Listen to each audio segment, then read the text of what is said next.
Hello and welcome to an early access patch 6.3. This is Khalida. But not only Khalida, it's the High Queen.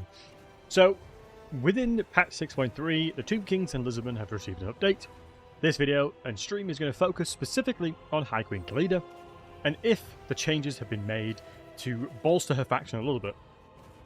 I'm sure as some of you are aware, oftentimes what would happen with Khalida is you'd just be completely overwhelmed. It was incredibly challenging to defend against the things that came towards you, and as such, she became one of the hardest campaigns on Legendary difficulty. And a lot of people agree with me. Now, the question we're trying to answer here, has this been resolved in patch 6.3?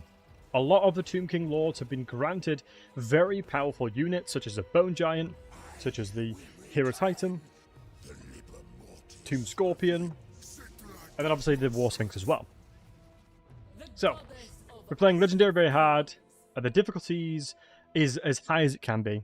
We'll jump into it and see what our campaign experience is like, and see if we can survive the onslaught of chaos and tides that will be coming towards us. And I think the Bone Giant is definitely one of the better units to get. That's for damn sure. Cheeky mukbang stream. I hope you didn't hear me eating. Son of a shit. How we doing, my handsome bugger? Yeah, we'll take another chili cheese bite. We deserved it after that introduction. Yeah, Sarah, how you doing, handsome? Can you get through all the hero skill trees? I certainly can. JT, good to see you, handsome. Hope you're well. Alright, let's have a peek tree, shall we, boys? Let's have a peek tree.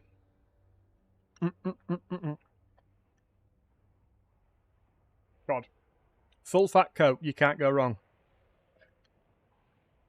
Happy to see you back. Much love. Happy to be back.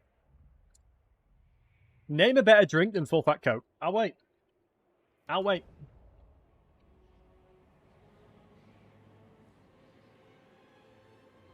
Those that stand before the Queen of Libera shall fall. Dr. Pepper, I don't mind a Dr. Pepper. So the stats are the same. Looks like the stats are the exact same. Just going to quickly check the buildings. Yeah, you shabby on rank 2. Still the same as what I've expected. I believe there's decrees now. Oh my god, that's a lot of jars. I'm assuming you can easily obtain jars these days now. Allow settlements to perform a garrison sally. Attack with 1000 range. That is pretty cool. Yorkshire tea, in fairness, that's what was in this bad boy. The OGs know if you've got a Sports Direct mug, you're an OG. Sports Direct mug with tea in it, you can't go wrong. You cannot go wrong. Something built in it. Yep, a mill, exactly that, buddy. Right, let's jump in. So skills, a lot have been upgraded.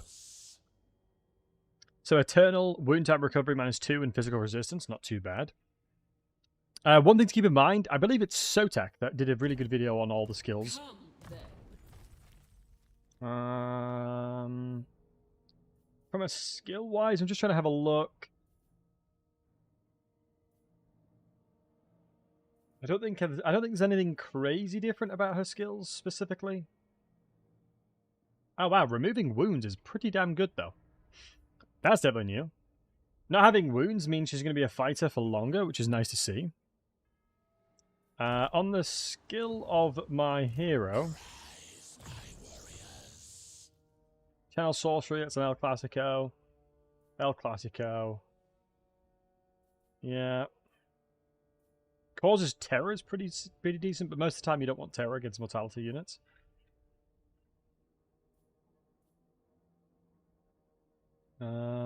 Yeah, looks like, as you'd expect, potentially the jars now have a little bit more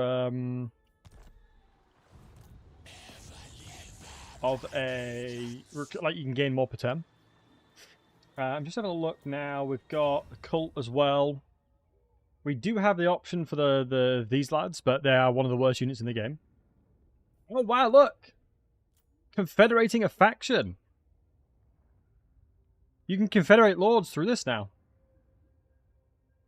So I'm able to confederate Katep. Cringetep. If any of you OGs remember Cringetep from when I played with Akoi.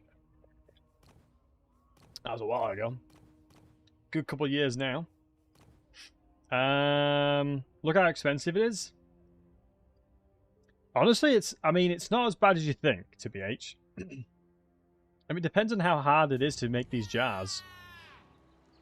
It purely depends. What's changed? I think it's more so there's new options. For example, confederating. You can confederate and stuff like that, and I don't believe there's much different about these. Banners, I think, is new. Potentially banners could be a new one. I believe the tech tree's probably been changed a little bit. So as long as you got the dough for that, okay. Banners are new. Yeah, it makes sense. We'll check a little banners out in a second then. God, I haven't played Tomb Kings in ages. I know the Dynasty stuff is quite normal. Oh, is it instead of having a turn timer, you could just select it if you have enough jars?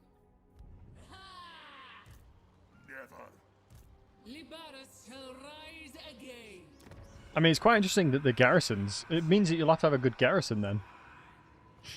Yeah, I'm actually interested myself. It depends on how many jars I get now. We'll fight it just to make sure. Remember being minus 30? Yeah, it was pretty savage. Who can you confederate with who? Depends on the lord you're playing. I would imagine Cetra can probably confederate the rest of them. I would very much imagine that Cetra has the ability to like confederate most of them.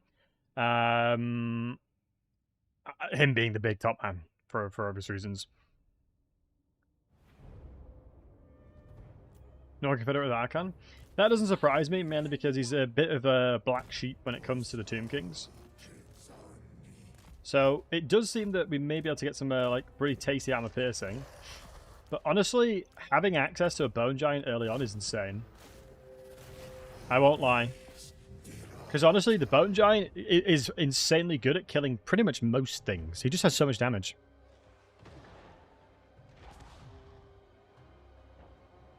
It pays better to chase down Army Lost forces.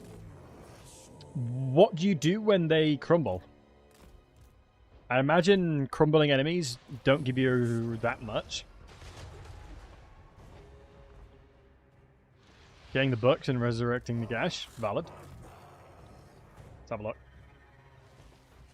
I actually think Bone Giant is one of my favorite units. Because you really can't avoid it. Like, catapults I feel like are pretty damn easy to avoid. Like, no one really peeps about them. I'm gonna focus on the doggos here. Gonna be a little bit careful. Yeah, look at that. The Bone Giant already is making it so free. Actually, thinking about it, what I should do is, instead of shooting them, I should have used the Knights, but in fairness, this got absolutely slaughtered. You can't wait? Yeah.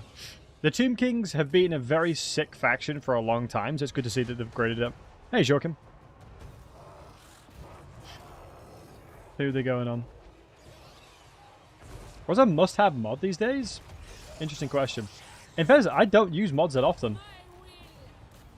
This doesn't hurt enemies, right? Allies. I don't know why, but I never really played with crazy amounts of mods. I think it's one of those things where... It depends on how, like, there's so many different mods that do so many different things. And obviously that's one of the things that makes it so awesome. It just depends on what your experience and your campaign expectations, should I say, is. Let me go in and start swinging. I believe, depending on your expectation and what you want to do, there will be a mod to help that. Let me run in.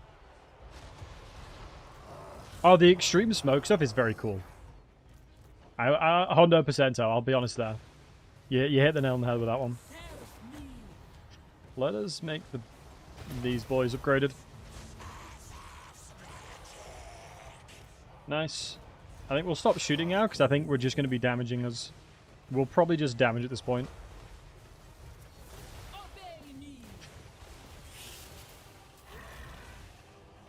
I mean, 26 melee attack is not great. I'll be honest. Oh, the old world campaign is really good. SFO is great. Like I said, I mean, there's just so many good mods. That is actually one of the craziest things. There's just so many good options.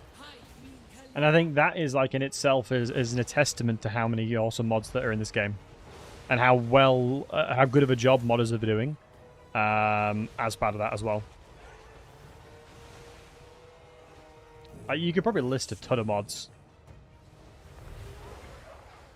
Camera blood spatter? Wait, you can... There's a blood spatter on the camera? What, as in my screen can have blood on it? Or there's just sort of blood that splats all over there? Oh my god, it's incredibly bloody. You need to enable it? Settings. Camera blood spatter. Blood effects. I'm assuming it's this one. Oh, camera blood splatter. Enabled. Apply changes. Oh my god! Oh my, that is pretty sick. Yeah, low key. Oh my god. The immersion is insane right now. Yeah, this guy doesn't have a head. Wait, they were still fighting without a head. Yeah, does he have it in handsome? Yeah. Same mechanic as ogres chasing down after battles. Yeah. Alright, let's see how many we get. Called Dexter. Apparently the new season of Dexter is really good. I haven't seen it, but apparently it's really good. One of you guys watch it and report back, okay?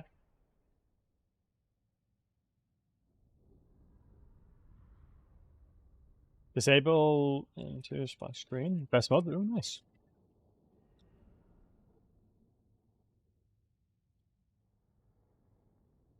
How's the patch so far? Not too bad.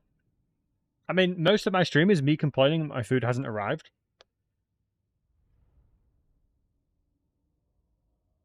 I'll be honest.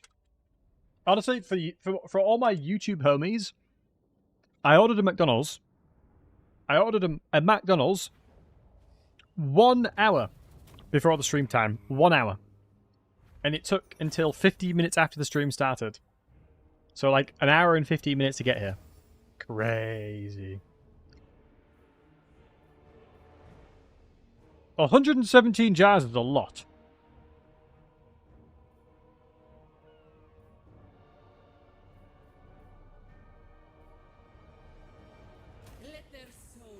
Vassal, that's what I'm saying. High Queen Khalida. 100 jars is a lot, actually. This might not be that hard at all to do. Oh, sorry, it's peeking. This might not be that hard at all. Yeah, we don't have the 30 jars anymore. Yeah, 117 is wild. I'm actually going to try and rush Confederation then. Is beloved. Bring me Neferata's head. Vengeance upon I'm going to try and rush that.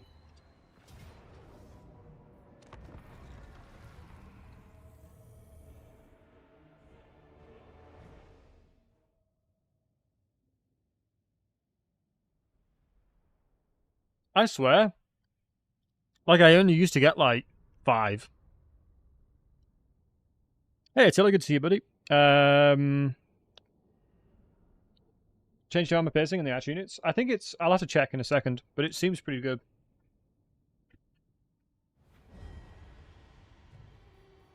The area of the map I'm different than before?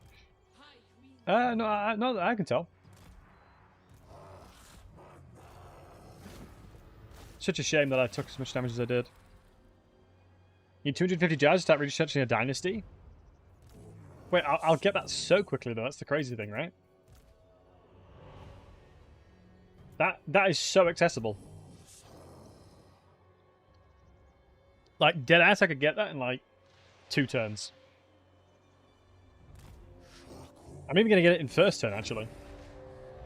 Wait, so are we saying I can get another army recruited in the same turn? It depends on how long it takes to complete as well. Wait, hold on, let me get my army positioning a little bit better here. Because I need to make sure that I'm staggered enough to be able to lure the AI towards me attacking the melee guys instead. Otherwise we're in trouble. And I should always be on the side where the dogs are. Oh, is it still 10 turns researching? Oh, okay. So it's not as OP as I thought then. Not as OP as I thought. I was going to say, if it was like instantaneous, one turner, that would be a little bit silly. Oh, these are anti-large. I've got to be careful. As long as the dog dies, I am honestly not worried about anything. There's nothing in their army that scares me. All we got to do is make sure to shoot the bats that are on the way. And then we can just start cleaning up everything else. One volley should take them down. I'd be surprised if not. Charge bonus is the only reason they're still in combat. Once they fly back up, they'll die. Yeah, because they'll max crumble now, I believe. Because it'd be the charge... Who just shot that into our archers? Incredibly disappointed. Whoever shot that archer needs to be fired. I've decided. I have decided whoever did that is going to be fired. Who are these Screaming Skull catapults working for? Are they secretly Nagesh? Who is helping them decide to shoot my units? Like, my positioning's not even that bad.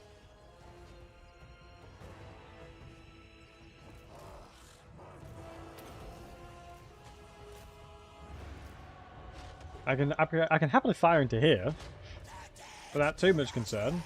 My goodness. What is she good at?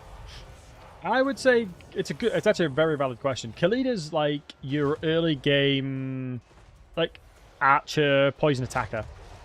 Like, my entire army will have poison attacks in melee. So she basically is like the war of attrition, right?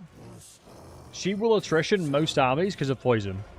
Innately, a poison attack is 15% ward save. And you may be thinking to yourself, Battlesey, you're stupid. That doesn't make any sense. How's that 50% ward save? Well, as you guys know, poison reduces damage by 15%. Yeah, she's a good fighter, to be fair. I agree, Glenn. She is a good fighter. You're smart. What can I say? What can I say? Okay, this is a little bit annoying. But my melee line is struggling as much as it is. I'll have to bolster it with this. I just want my knights to be in here killing the stuff. Because I want as many jars as possible. I think we should be fine. Looking at the line of what's happening, we should be good now. Let's get the screen covered in blood.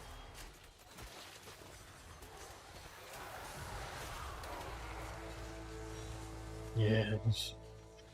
The carnage consumes me. The carnage consumes me. Honestly,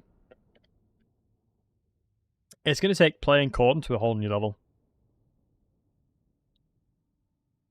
It is going to take playing Khorne to a whole new level. I mean, they're smart, me want warg. It's warging time, boys. I actually don't think 50,000 gold artillery is going to be that much. I actually think you could probably cheese quite a lot of the gold. I mean, you got to keep in mind, had they fixed settlement trading cheese, by the way? Have they fixed settlement trading cheese? As if they have, then it'll be so. They haven't? Oh, then yeah, you can get 50k very easily then. Oh, that was only 20 jars. Peep the jars. That was only 20. What's trading cheese? Basically, if you have a military building, you can trade them for a crazy amount of money. You can get a redonkulous amount of money. So, the dedication to Aspath. Increase armor-piercing damage. Which is... not here. How does one do the dedication? Because we know her ability is this one. 55 meter range for poison and reload skill. I think it's a passive. Let's have a look, see. Yeah, all army. I'm not sure if it is a passive. Maybe I'm just blind. Faction effect? Oh, it is a faction effect. Oh, yeah, it just... Oh, so then we have a dedication. Do we have to use a stance? Or do we have a thing over here? Oh, just naturally archers have a ton of damage? But I don't see the buff. Is it when they're in the battle itself? She's melee, but gives buff to range. Maybe... No, they still make it 55 range, it seems. Oh, it's normally... Oh, it's 4 AP instead of 1. I mean, that is pretty solid. That is a pretty sizable DPS increase. Wait, I can only recruit 2 archers? Bruh. Wait, how do we do this? That seems lower than usual. That does seem lower than usual. Entity penetration, if this is notable. Well, in fairness, on the bats, they roasted them. Like you guys saw, they absolutely crushed the bats. This drops tomorrow, it should do, but it should be released tomorrow. So we have 260 jars now. What I'm thinking, guys, hear me out. Hear me out. What I'm thinking... We don't do this, because that's for nerds. What I'm thinking...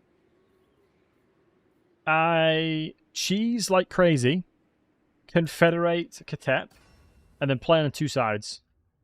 Yes, yes, yes, yes. Let's try and get this as soon as possible. What? That will be my goal. I'm not gonna. I'm gonna try and avoid spending money. This is gonna be traded to these guys. I'm gonna hope the lizardmen take it, but we'll see. I'm not gonna research towards anything just yet because I need the jars. Although, is it worth the jars? You think? Was there an A&B crash that they were trying to iron out before they pushed the release? It makes sense. I have an NVIDIA card, so I haven't seen anything. Vampire corruption, control, corruption reduction, growth, and defense reduction on buildings. Reduce upkeep for chariots. Ooh, very nice. Guys, do I go in this? It's one of those interesting things where I don't know how long it's going to take me to get 2,500 jars. Is it realistically going to take me longer than like 10 turns? Probably. Then logically speaking, I would need another army capacity. Who's the guy with archers? Ooh. Ooh, restock for Bone Giants. I mean, low-key, this might not be terrible. And it buffs archers. Ladies and gentlemen, we're now going to the Second Dynasty. Second Dynasty. It always used to be the First Dynasty. It's time for the Second Dynasty, baby. Let's go. Yeah, open cities, Letty. Yeah, I agree from what I saw. We got 110 from the first guy. More army, more jars. Valid, valid, valid, valid. Very true, very true, very true. Right, how can we squeeze money out of people? We don't know enough people yet. That's why we can't squeeze money out. We need the big juicy ones around the area. That's the goal. Get big juicy ones.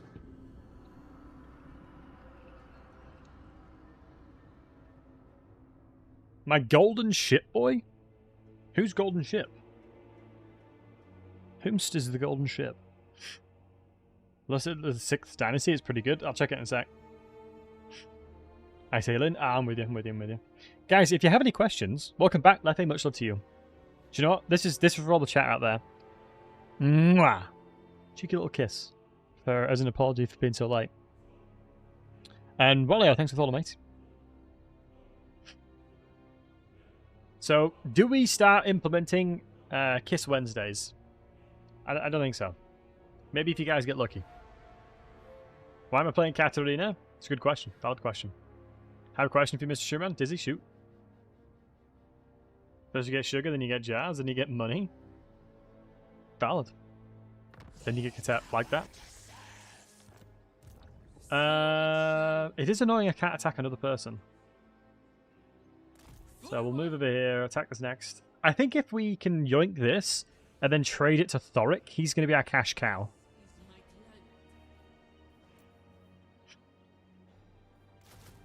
I think out of everybody, he's going to be the one that gives me loads of dollar. Because pirates annoyed him. Well, if you know the lore with mate, my knowledge, my memory is so fragmented these days with lore. Aranessa is very similar. She was bullied by Norskans, and she basically helped Karl Franz killing Norskans, which I just thought was so poetic. How's the pup? She's right here. Right, come here. Come here. Oh. She's right here, staring at me, wanting my McDonald's that's on the computer. She's since I didn't eat all of it, she knows there's some food left, and she's like, "Give us a crumb." Go on. She's eaten more of the food than I have had thus far. Never seen a dog with a wig. We purposely keep her hair like this because we just love the way it looks. She's just a little floof ball, you know? She's just a little cheeky floof ball. She's a little cheeky floof ball. Alright. I wonder how much you get for... I'll auto-resolve that one because I think we should be fine. Right, now we've got the right. This one is the one we would normally use. But I'm going to avoid using it because I don't think I need the units.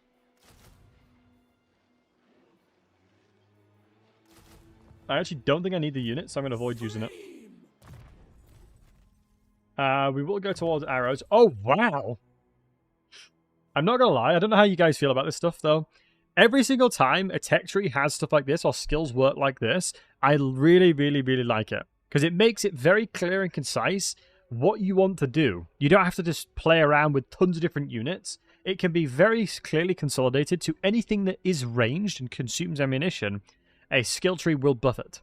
I really like stuff like that. The casket is so cool. The casket is cool, but honestly, the bone giant helps you. The bone giant helps you. Without the bone giant, I wouldn't be able to afford that. I wouldn't be able to do it without. Right now, what I'm intrigued about, what I'm actually intrigued about, is we know the rats are over here. So Thoric's over here. So hopefully before he kills me, the giant catapult and casket. Yeah, the start now is so much better. So it'd be speak to these guys. If I were to trade them Doomglaive, what they're giving us? 5.5k.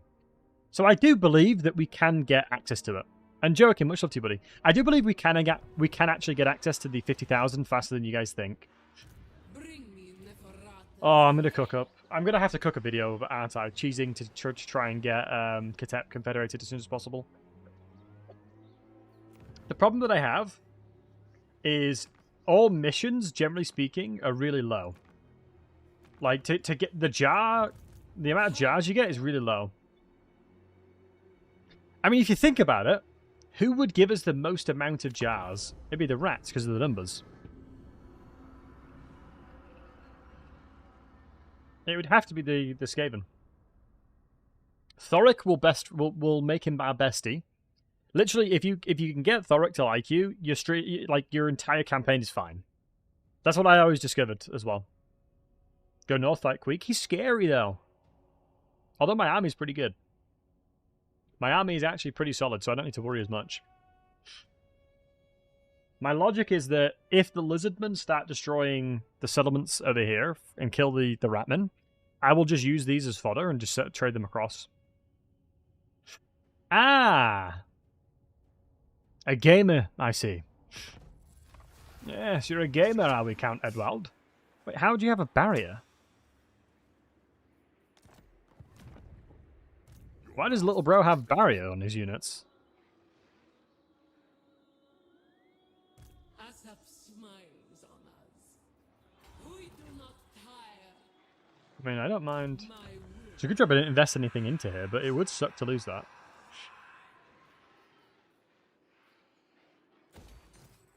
An unusual location. Actually, a very, very solid point. I think you're right. It probably will be an unusual location. Ah, that's really annoying. That's my capital, so I can't trade it.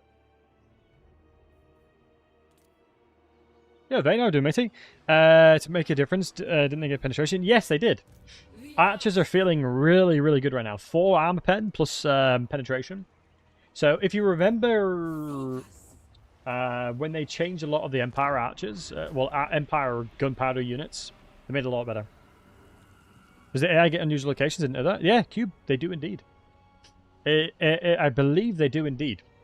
It's sort of a similar thing. Like, they can also get access to... Oh, also, sorry guys, ads are going to be kicking in right now to get rid of pre-roll ads. They get Skaven stuff as well. The AI will get the exact same things that a player would, for the most part.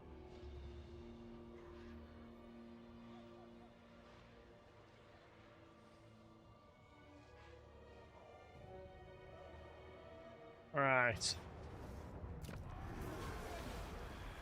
Wow, I killed a lot then. The thing that I don't know is if I kill this guy inside the settlement, do I get a lot of jars? Or am I more incentivized to not kill him? I can't reach. That is wild. I mean, logically speaking, then I would want to ambush towards him.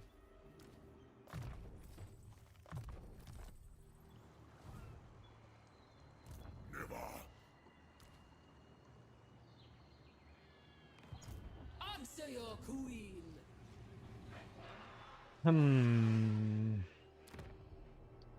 So there's multiple things to this one. I think this is the only challenge I have here. Because we're going to want to kill this guy. If I can fight him like just him, that would be much preferred. But yeah, the archers are feeling really nice right now.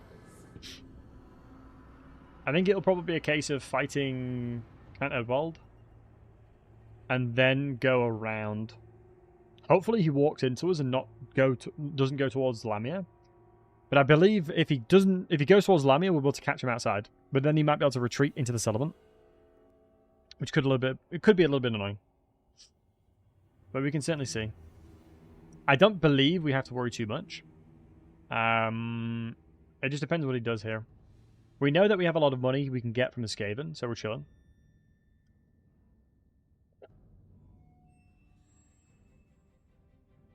He is sitting inside the settlement, that's fine. Asap commands. Yeah. What we're... Cube, I'm not sure if you've seen. The goal we have right now is to confederate this big man up here. We're trying to confederate Katep as soon as possible. So I'm trying to not spend jars. And I'm trying to get him confederated as soon as possible. So what I'm doing... I'm actively not spending money to try and achieve that.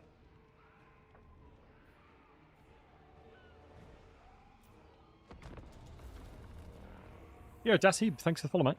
Thanks, mate. Really looking forward to playing this beta tomorrow. Yeah, honestly, guys, the beta looks really good. Like, from what I've done and what I've tested, they've done a bloody good job. My only complaint about 6.3, do you guys want to know what it is? Do you guys want to know what my only complaint of 6.3 currently is? There's only one. So far from testing it. Only one. And that's how long it bloody took. It didn't happen sooner. Literally exactly that, Ice. Exactly that, matey. That is literally it. The only complaint I can have is that it didn't happen sooner. Right. Then for the free hero, the Tomb King is gone, really? I don't think it is gone. It's random. It's not a yo, Scratchman, what's up, dude? It's not a guaranteed event and triggered at a very specific point. I'm almost certain it's random. I'm almost certain that it's random.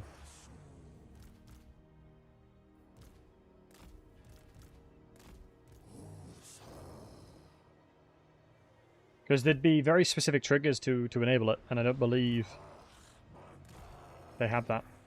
Yo, Frost, how we doing? Just to watch ads? Hell yeah, dude. Hey, Frost, that's what's up. been a while. Yeah, every time that I've ever played the Tomb Kings, it's always random. Let's go. Right, we're just going to take advantage of the elevation to enable my artillery to start firing here straight off the bat. I'm going to fast forward a little bit because oftentimes when you're the one with artillery, the AI will actively move towards you. But with the way that their armies set up, I'm just trying to I'm hesitant a little bit. I mean, so I might as well move up. I'll take advantage of the fact that they're clumped up here. My only concern is the sand dunes. There's a lot of sand dunes that will impact my ability to fire on them. So potentially, I was going to say move out further over here, but doesn't look like an option.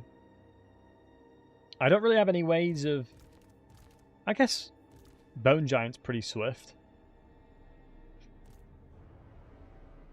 I mean, I'd have to literally go on top of here. But then I completely nerf my ability to kill things from afar. So let's keep an eye on these guys. They're currently at 6 additional damage from Haiku and Khalida. I do agree in that I don't think that her Blessing of Aspath should be 55 meters. She is a melee fighter in which you actively do not want her to be fighting in melee if you want to buff your units. So I guess it kind of is a bit counterintuitive in a lot of ways. Although we have our giant in combat now starting to fire. I believe the barrier is gone. It takes, was it 25, 30 seconds? But a cube, we can check, my friend. We'll be playing the campaign long enough to see the caveats of when it happens. Rebed is an active ability. I agree with the active ability. Oh, like Sorik's melee ability, melee attack ability. I think that makes so much sense. Just on cooldown, you can activate it for everybody. Yeah, I think that'd be a really good way of doing it. I think that to me would be a better way of tackling it for sure. I'm just taking a look, and I can see the dogs are flanking to my side here. Dogs are the one thing that will actually crush my units. Hey, Esther, good to see you. Esther, you didn't do your usual thing of saying "say" or whatever. Like you'd always take away a lot of the name, only use the end of the name. That's why I used to call you Icase. Gas catapult, exactly that. Exactly that. We've got a lot of protection around though. Ooh, Crypt Ghouls are quite a scary unit though. I mean, we can check to see how the archers handle this one now. I mean, you can see from a volley perspective. I'm not gonna lie, this sounds really embarrassing, but that blood spatter scared the crap out of me. I'm not even kidding.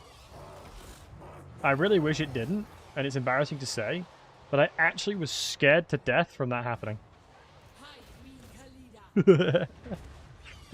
I completely forgot I turned it on. Low-key jump scare, Jesus. No, you're jamming your screen again? No, not this time. No, there's a new option where you can have blood splatter.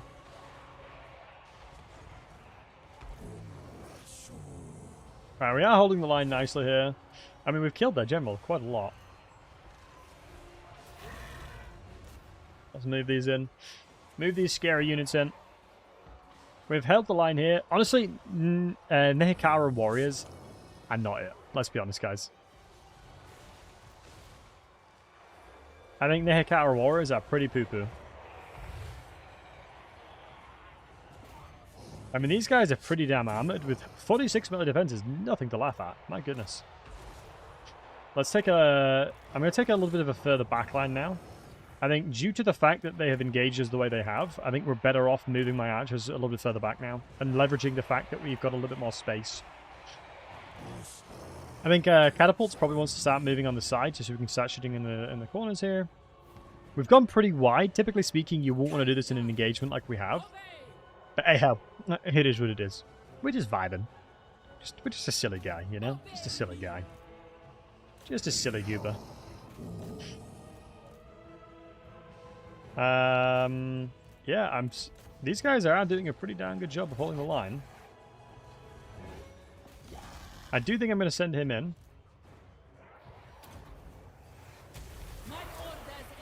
Wow, I'm surprised it didn't cover me in blood.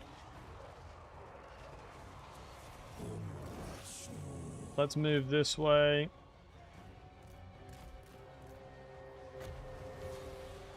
Buff the giant, although his melee attack is not the greatest, so maybe I need to reconsider that. Let's take elevation again. Victory's in our grasp. I hope they don't crumble just yet. I'm going to push through here, because what's our mass? 1.3k is pretty solid. Let's push through first. Next slide, please. Hey! Maybe I played Khalida, but I wouldn't say it's a hard campaign. Really? What, even on, like, Legend... I guess it depends on how you approach it, right? Alright, guys, let's have a discussion in the chat right now. Would you guys consider Khalida a hard campaign? In the current version of the game? Yay or nay? The amount of people that have told me she's a really challenging campaign is crazy.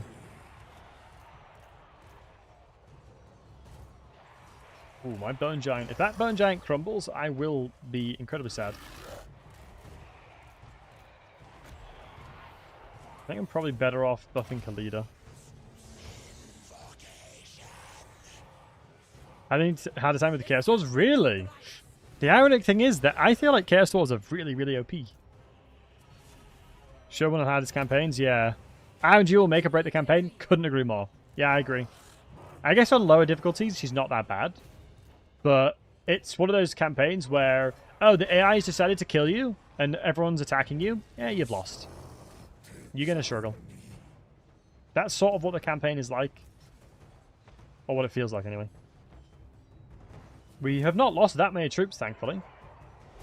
Heal per second. I don't believe this has changed at all. Let's start firing in the backline here, see if we can get away with it. I have to trade settlements to Floric. That's literally my exact plan, my man. That is my exact plan. It's what I did in my This is Total War one as well. When I did my This is Total War campaign, that's exactly what I did there too. And in fairness, at that point, it wasn't that bad. I feel like I have no idea, as I've never tried. Hope that helps. Thanks. Appreciate the input. Appreciate the input. I mean, Thoric is really strong. Arguably, he's one of the strongest users of quest items in the game. His quest items are so good, man. Campaigns in there, the map builders and the war with the two scaling factions there. Yeah, it definitely can turn into that. I won't lie to you. It certainly can. Hey, Corvus, good to see you, handsome. Hello, Dowie from another hold. Greetings, Dowie from another hold. Oh my god, that is a paid actor. Did you see that? Did you bear witness to the same thing that I just saw? This bone giant shot and killed like 30 of these guys. What the hell?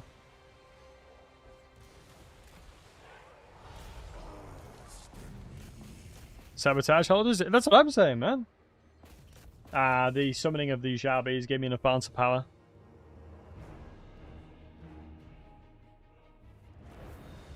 I'm curious to see how much I get for this.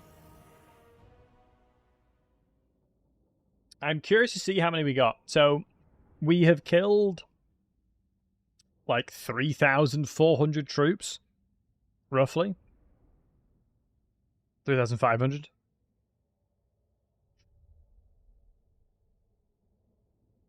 Thoric and Krotgar fight each other. Doesn't happen every time. It's RNG to see if they attack each other or not. Most of the time, they'll attack you instead. Most of the time, they're just like, you know what, I don't like this guy anymore. I'm going to fight him. That's like, oh, thanks. I guess I'll fight you too then. I guess sometimes it do be like that. But guys, any questions, don't hesitate to ask, my friends. If there's anything you want me to check, by all means. So how many... Wait, how many jars did I get from that? Like 160? Okay, 160 is not bad. 160. Pretty good, actually. To be honest, that's pretty damn good. That's decent. That's decent.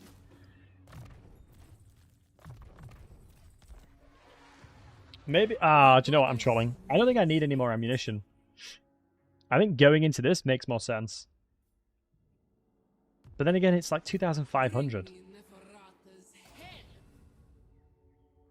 It's a lot of them. How can I maximize the jars? Do I have any quest battles or anything? The Venom Staff. Probably get jars from that. Normally it's a pretty decent amount. Honestly, Replenish Troop is just too good not to have. Very tempting to merge this, and I think I will. We'll merge that one, because there's no cost associated with recruiting, so... Seems silly. Get more characters to generate a turn. That is valid, actually. That is valid. Ooh, we do have wise traits here as well. On the old Tomb Prince. Immune to diplomatic trespassing. That's pretty interesting. Oh, Tough gives hit points now as well. Okay, Tough is just the best trait you can get on a melee fighter now. I think that just sort of solidifies it. Yeah, Tough. That just 100% solidifies it. That is by far the best. Unyielding Assault as well. That's very good as well. Raffle is a very good trait now. Like, holy.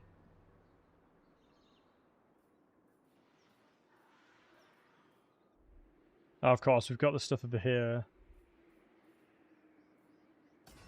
Okay. I don't want to upgrade too much because I need money. But this is what we'll learn in the stream, right? We'll learn what makes the most sense. Has he lost any settlements? No, he's not yet.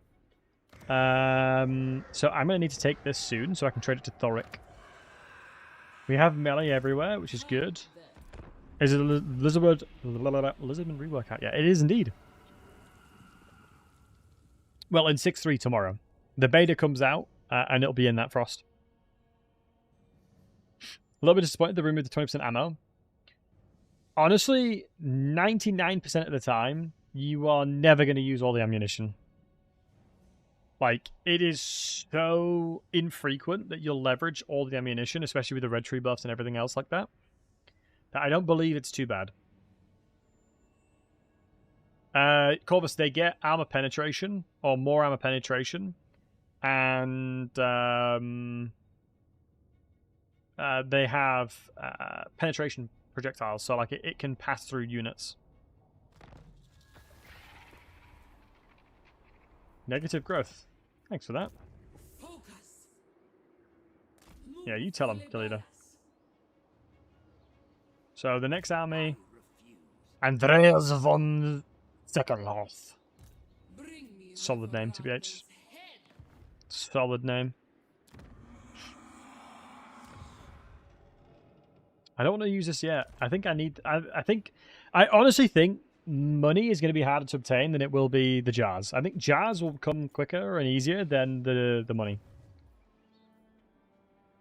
I've got to see what Thoric is doing.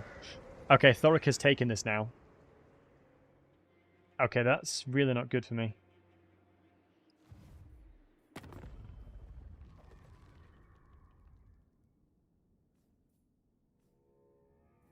I can't see him yet. Oh no, I can, sorry. Can you see I'm busy? The runes wait for no one. Oh, 100% declare war on this guy. Will you trade these? Will you do a swapsies? No. No. Hopefully that makes him like me a little bit more. I'll take the money. I'll take the money. That faction is an isolationist, so they'll never come and attack me anyway. A gazillion goblins? I guess, yeah, it depends, right? It is very rare that you run out of ammunition, though, for the most part. All we need to do now is just swindle the AI for money. I always wanted to like Lisbon, but they don't click with me. Hopefully Reebok does it. I think they're definitely in a better spot, for sure. Some of the settlement buildings have been reduced in tier. So the options you have is increased, for sure. Bow before a queen, and I might Non-aggression pact. I can't because they're at war with Krotkar now. This is the reason why I didn't trade the settlement to them, just as an FYI. Because that settlement gift is an insanely large amount of diplomacy negatives towards Krotkar, which would have basically guaranteed Krotkar to fight us. And shuts, the beta is tomorrow. smiles on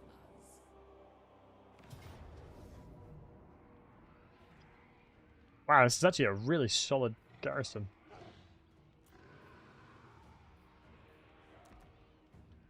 Guys, I'm trying to think if the siege stuff is in here as well. I don't know if they've implemented the siege changes in here. I'm assuming not.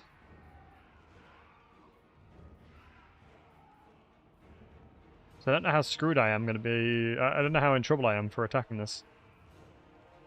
No siege changes? Okay, then I'm fine then to attack it.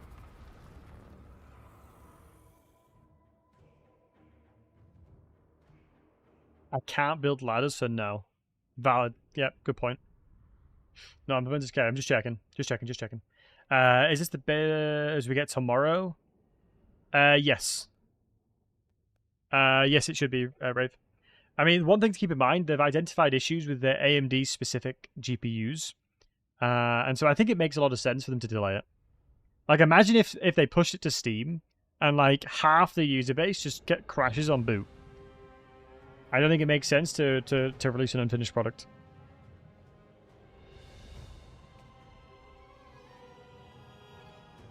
CPU, yeah, it could be CPU. Sorry, I can't remember. I can't recall. I'd have to check. I'd have to check the messages I've gotten. But it's either a GPU or CPU. I can't remember. But there are issues with it. If it's CPU, I'd have troubles. I think it's GPU. Yeah, it's GPU. It has to be GPU. Yeah, Rave, that does make sense. I was speaking earlier, and I said that the only complaint that I have for patch 6.3 is that it took as long as it did to release. Because I have a AMD CPU. I've got a Ryzen. It's a goated CPU as well. But no, I get that. Obviously, everyone's well in the right to be disappointed with delays. Alright, so normally this side is the most optimal to attack. Let's see if that still reigns true.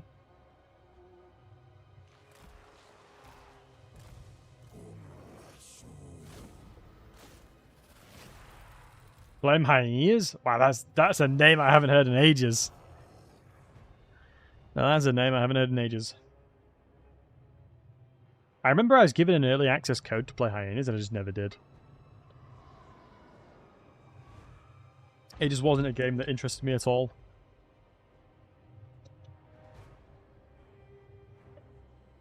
Unfortunately, it just wasn't my cup of tea. I feel like entering in a genre of game that is so heavily dominated is just crazy.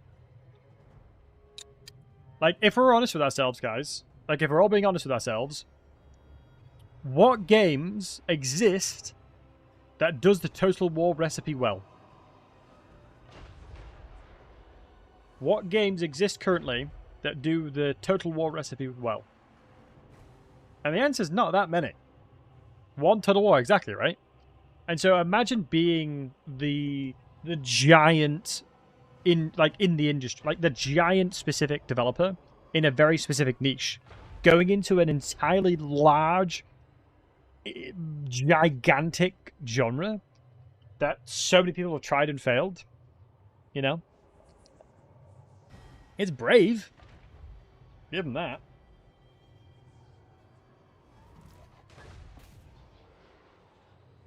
It is certainly brave. Alright, let's shoot this one. Any Total War 4 news? I'm hoping for a beta. Mate, when there is, we'll play it. Vermintide is a completely different game, but I get what you mean. How sick would it be? Imagine this. Imagine this crossover right here. You duel a enemy lord, and you have to fight them in, like, Tekken style. How sick would that be? Tell me I just cooked. Did I just cook, or did I cook? Sort of like, I mean, in fairness, the way that Three Kingdoms did duels is really cool. I really enjoy dueling in Three Kingdoms. We let bro cook? Hey! You'd have to find a way of doing it, but I thought it was a cool idea. Make Medieval 3 next. I think a lot will be forgiven. I think 40k. Honestly. I think 40k is the next Total War. I'd be so surprised if it wasn't. Like, do me a favor, guys. Be honest. Be honest. Type 1 in the chat. Uno 10 in the chat-o. If you would buy a 40k Total War. Type 1 in the chat if you would. Type 2 if you wouldn't. I guarantee most people will type 1 because they would happily pay for a 40k Total War. Like, it would be below my mind if fans like we are of the Warhammer Fantasy and fantasy in general and Warhammer, the world, you wouldn't want to play 40k. Type 2 if you're a liar, basically. If it looked good... I mean, here's the funny thing. Come closer. Come closer. Everyone said the exact same thing. Everyone said the exact same thing for Warhammer Fantasy. 10 years ago, they said it would never work in this specific world. 10 years later, here we are. People said that, but they made it work. Closer, please. Hold on. Guys, listen up. Okay, maybe too close, maybe too close, maybe too close. Who let him cook? Fan base is vast. I mean, they can. The thing is, they can very easily do it wrong. I'll be very transparent and say that I don't think that the release of Warhammer 3 was good. Cracking that was intimate. Hey, I'm not gonna say. I don't believe Warhammer 3 released in a good way. If they do the exact same thing for 40k, they can't. So the amount of engineering effort that needs to go into making sure the game's in a good state is going to be vast.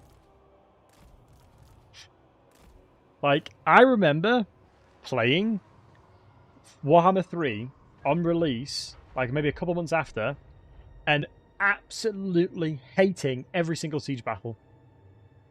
And I absolutely hated having to do all the portals and stuff like that. Oh my god, I wanted to punch something.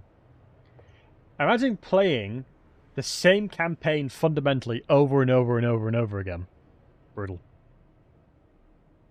There's another campaign with such an annoying first province as you're rewarded with Thoric in your face once you're done.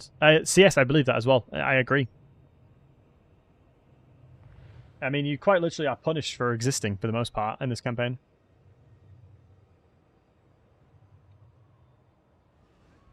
Right. Let's stop attacking and start moving up.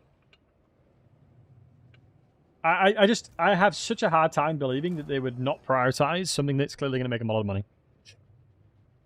Eliminate Minor Sieges mods was very back there. Yeah, I remember it. And it was the portal removing as well. The #1 mod of all time is still the one that removes portals. Have an army of 1. I mean, this is the thing, right? How they do the game...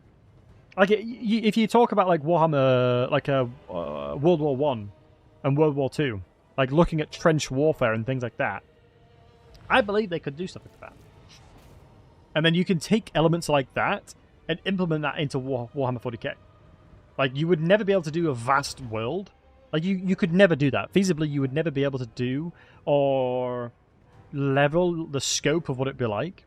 For example, you can't have 1 million orcs in a battle doing a war. Logically speaking, that's never going to work. Right? I think we could probably all attest to the fact that we will never be able to get to that level in the next 5-10 years, maybe. But But they could do it on a scale. But the challenge that I have with a lot of Warhammer games, and this is just like Warhammer games in general have this problem, that having a certain character and putting it into the game and then making them nerf to the point where, what is this character I'm playing? Like, I'm dying to a basic enemy. Like, that is the hardest thing to balance in Warhammer, I believe. Like, Nagash coming into Warhammer Fantasy and Warhammer 3, that is the end of the world as you know it. That is quite literally the end of the world.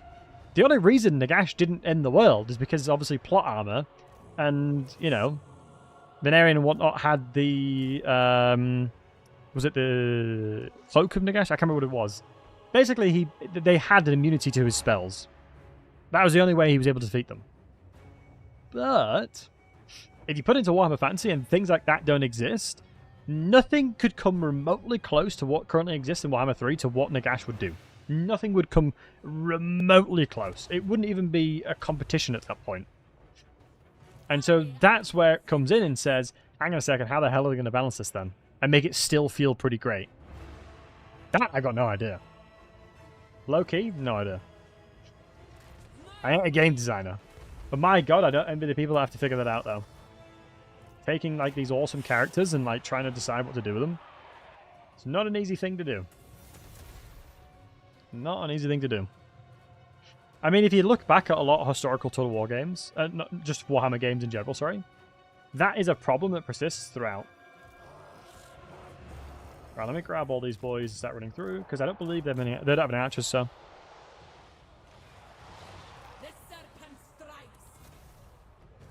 Like, do me a favor, guys. What games do you think that they represent the characters well? As in a Space Marine. Space Marine 2, I think, is pretty good. I think Space Marine 2 finds a good balance. I do think Space Marine 2 does find a good balance. I think in that game, they find a strong balance between it all. Rogue Trader? Actually, no. Valid point. I do agree. I actually, yeah, no. I've played Rogue Trader. It is a very good game, and I think it is very balanced. Agreed.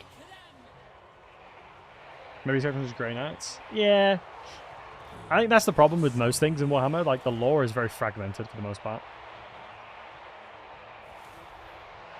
Like, when one of the annoying things, the things that annoys me the most about Warhammer most of the time is, in 40k that is, the lore contradicts itself on purpose.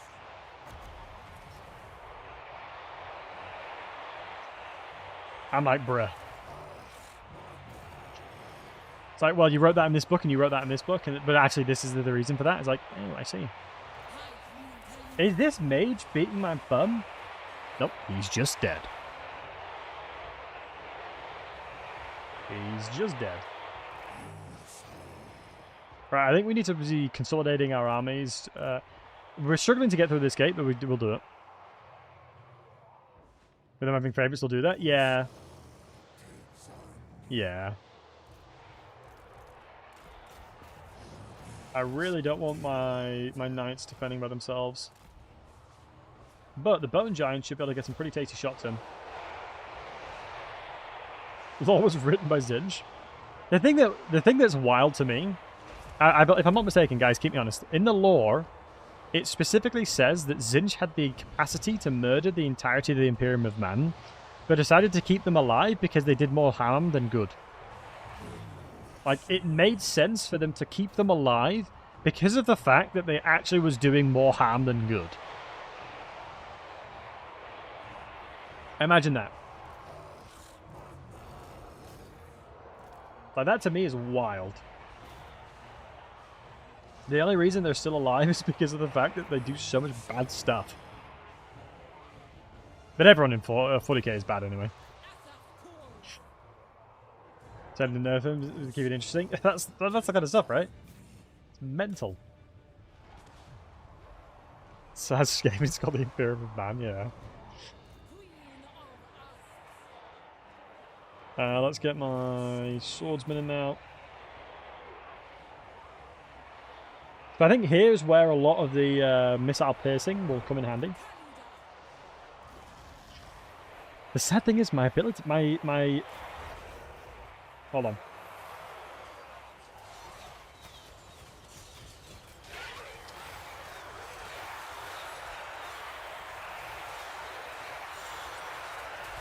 I just love that this... Oh. Hang on a second, matey. I'm having a look over here. Get a load of this guy.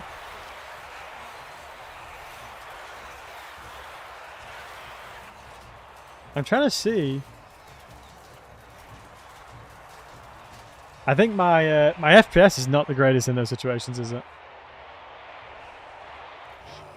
My computer is having issues. It's not good.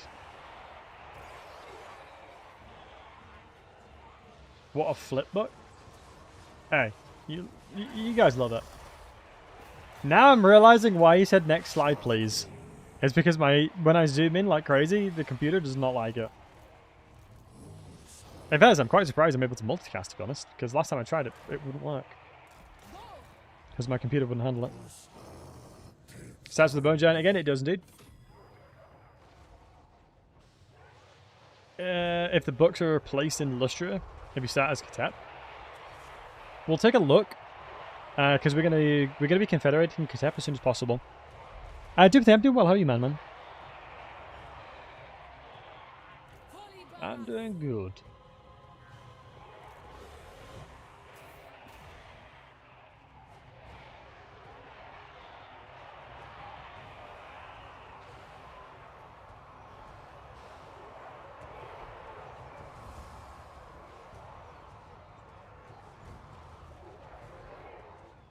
Guys, how does the game look? Does the game look okay? Hi, Queen Khalida.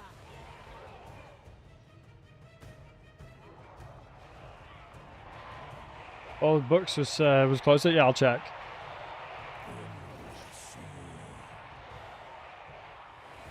I really need to try and get my computer like sorted. How many of you guys think like my computer randomly freezes all the time? It just performs terribly. I'm wondering if I should get if I should just do an entirely fresh boot of Windows. Below FPS at times, yeah, that's the challenge that I'm having. The FPS is no bueno.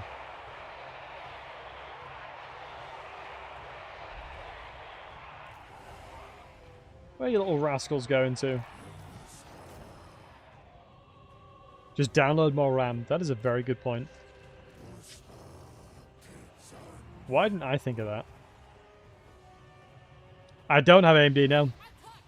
I have a NVIDIA 3080. But my computer's just been performing really poorly recently. So I'm wondering if it's something to do with that. Like oh,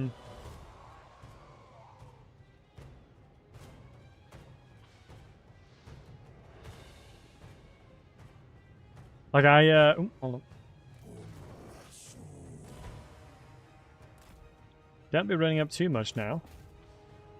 I'm about to tell the archers, yes, you can tell. Generally speaking, if you have a look at this, if we're looking specifically at the volleys, the damage that we're doing to the crypt ghouls is definitely telling the story that it pens through. How old's the PC? Like 4 or 5 years, I think now. It's definitely old. Like the components when I bought it were like top of the line. Yeah, if you have a look at the volleys specifically, you can tell that it's piercing through a lot of them. And do you see the on the floor there? When the arrows have quite a large explosion, it generally means that it's penetrating through multiple units. Let me move them over here. Although I don't know how it'll perform when it's looking upwards like that.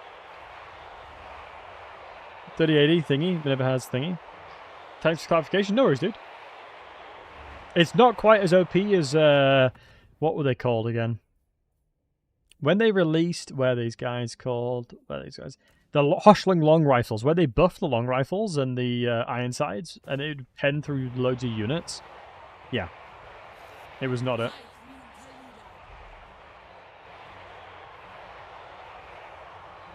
Right. Speaking as an IT professional, just download some more RAM. Wow, I'm so lucky to have so many good IT professionals in the chat telling me what to do. Are I lucky, huh? Are I lucky? Me oh my. Sometimes you look out, sometimes you don't.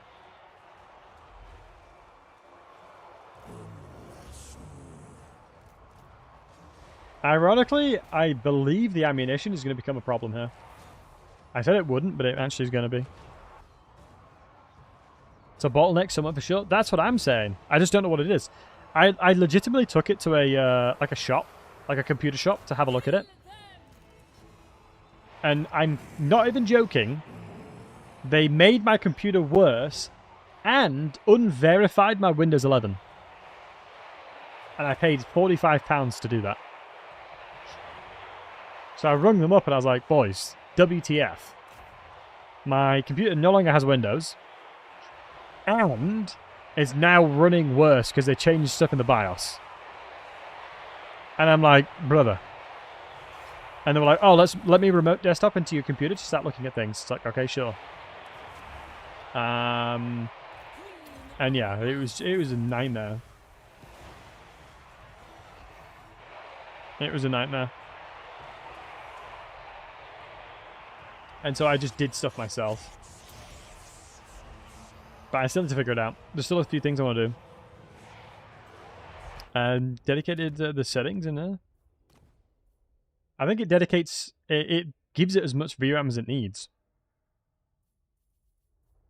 Honestly, I'm not even kidding. I mean, maybe I can take this off to 30. I think that'll help. Due to memory constraints, the setting has been downgraded to permanent. How's that a downgrade? Lord Croak. Honestly, Lord Croak would solve all the problems right now. I'll be for real. Okay, these guys need to get the hell out.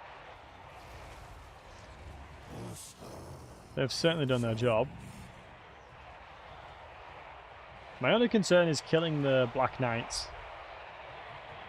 They're going to be a little bit annoying. Although these shabbies will make clean work of them. And saying that, the Bone Giant shooting them will absolutely smoke them as well. Oh my god, they've built barricades everywhere. Oh, they've put the flag above. That's quite a handy little trick. That does help. Very easy to identify if it's yours or not. Very easy to identify what's yours and what's not.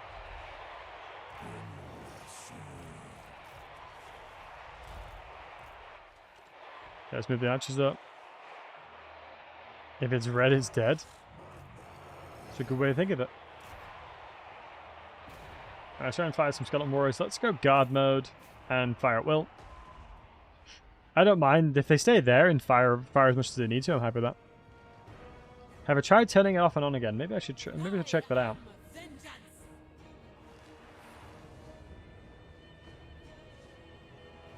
So this is the less strong barricade, so we should probably come over this way.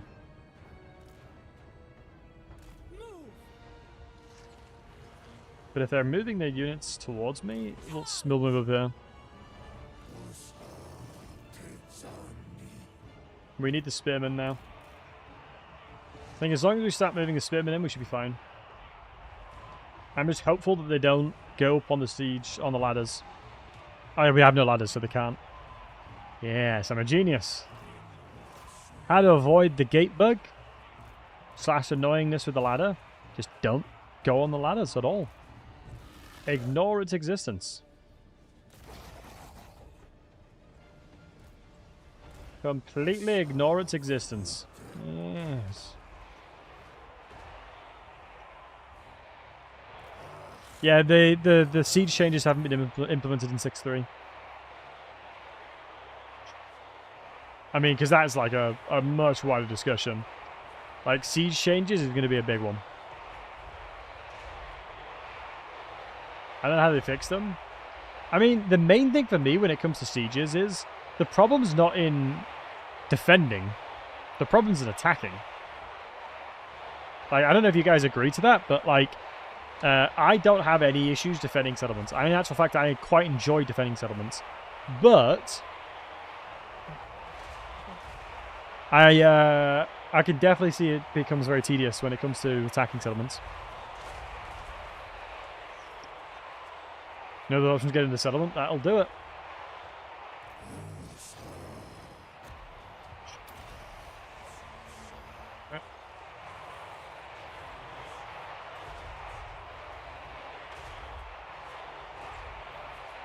Whereas I've never won a defense while I was supposed to lose. Munchie, why are you proud of that, brother? I'm proud of you nonetheless, all the same. All we can do in life is try. All we can do in life is just give it our best. Just give it a go, you know? That's all they can ask of us. That's all they can ask of us. One of my proudest defense moments was Chaos Dwarves against Imric in my This is Total War, no loss, Drazarith campaign. I think arguably that's probably some of the best Total War I've ever played. Like, I honestly played so... Like, I don't want to toot my own horn. I made basically no mistakes in that one. But got very lucky at the same time. And you kind of have to in big sieges like that. You kind of have to get at least a little bit lucky. And the reason I got lucky is because the AI kind of did a silly. And gave me openings that I shouldn't have had.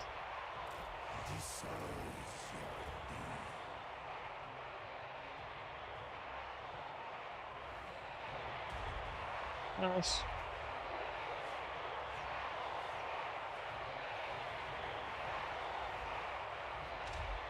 So we got a bit more Winds of Magic.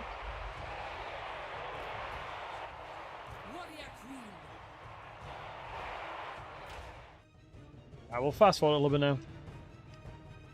When you're playing Kai and defended in the map with a big mountain, was that the one there's a choke point? It's like one big choke point on the mountain.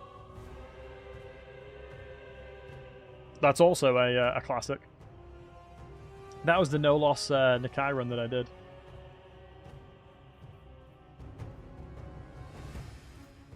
And your Nakai is a child when he wants to be.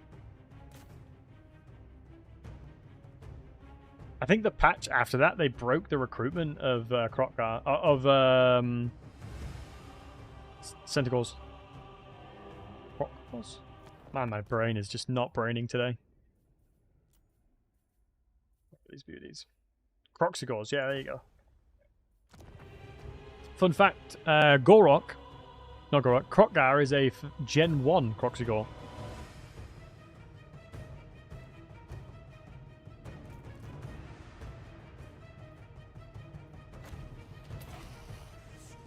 Let's get through this gate, capture this one, get rid of his pesky towers. Fact is pretty fun. It is a pretty fun fact, isn't it?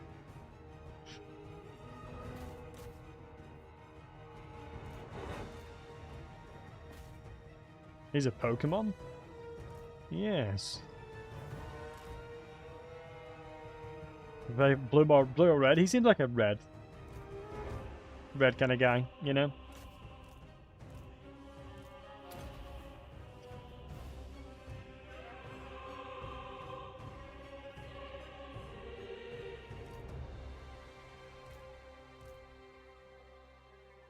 There we are.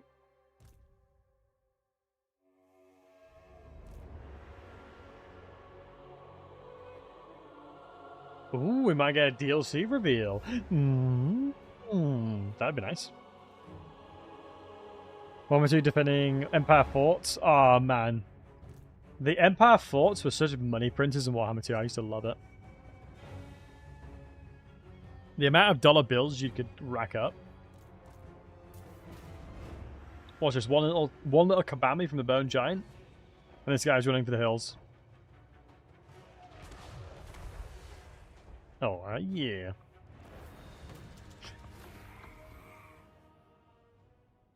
I mean, the archers popped off.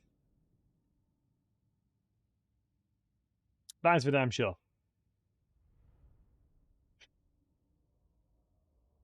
I wonder... Okay, guys. Out of all the card games there's out there, do you guys like Magic the Gathering? Do you like Pokemon or Yu-Gi-Oh more? Because I don't really know what's the most popular. I know stuff like One Piece is not that popular, generally speaking. Hearthstone is a classic.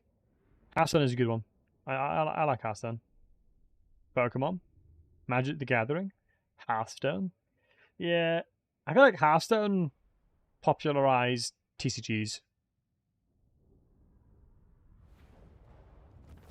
The only reason I don't like Hearthstone at the moment is it just takes so long to get without. If you don't pay, it takes so long to get a good deck.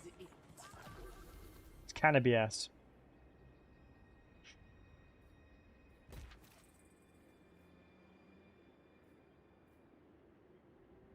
Okay. I mean, income generated 250 is pretty nice. I'm going to spend a little bit of dough because I think that the jar is going to take me quite a while.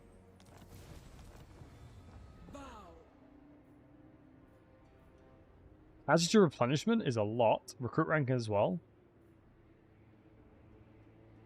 Oh, they've got growth options now. This is pretty solid, boys. Construction cost, reduction. Income is never the play. I think, generally speaking, growth is always tasty AF, isn't it? Right. We're going to go into more jars, because I'm going to try and rush the Confederation. More jars as well, probably. I mean, the magic that we've got does not change much at all. I just need more heroes. And I should... You got to spend more jars to get them as well. Wild. I mean, the ammunition is going to help a lot. Wow, armor, melee attack for bone giants, missile strength, ward save. All that's really nice. Someone mentioned earlier the 6th one seems pretty tasty. Vassal Sharbies and things like that. Yeah. Immune to flanking is pretty good, but leadership to the constructs is actually pretty tasty. The restock, I'm wondering, and I'm quite intrigued to know if restock can be used on anything. Because if I can use that restock on any unit, that would be really tasty.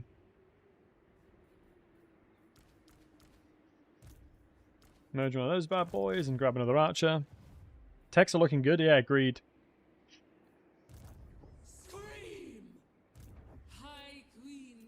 We'll grab this, and then hopefully we'll trade to Thoric soon.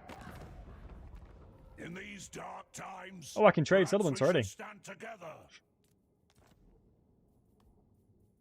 Wow, he's a brokey. WTF.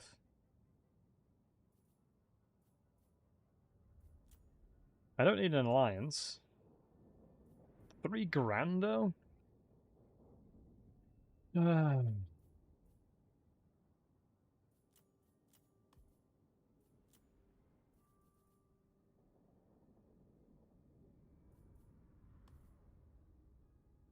2.2, I think it's enough. I mean, the goal is just not to be murdered by him, so more than happy to give him a settlement. Oh, I needed an alliance, otherwise it's not going to count. I would need an alliance. Yeah, that might have been... I should have waited until I had Mahrak. But I didn't really want to run the risk of being killed. Yeah, I'm fine with that. We lose the bonus, but... I mean, the main goals that we know is I'm trying to get enough jars to confederate Katep. That's like the goal of the stream.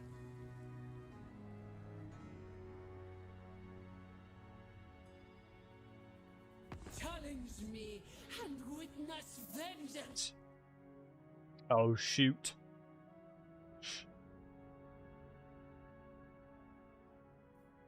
I'm going to decline that. I think the reason I'm going to decline is because I should be able to get a lot of jars accessible to me now. Because typically speaking, he'll filter through here. Hey, Thek. He should filter through this this area over here. There's so many just little solid tweaks that they've done, which is good to see.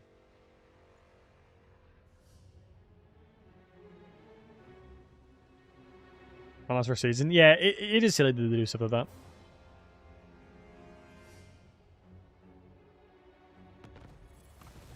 We begin. Legions, move. Speaking of Blizzard, did you guys know that Pirate Software worked at Blizzard? When the time is right. Forward. I don't know where he's going to come from. That's my problem. Did he? Yeah, like 7, 8, 9 years. Yeah. He doesn't talk about it. He doesn't talk about it much, but yeah, he doesn't talk about it much. Yeah, no, I know he's pretty humble like that. Just thought I'd let you guys know. Bit of a humble king, you know. Bit of a humble king. Or humble guy, yeah. He's the first, second generation employee. Crazy.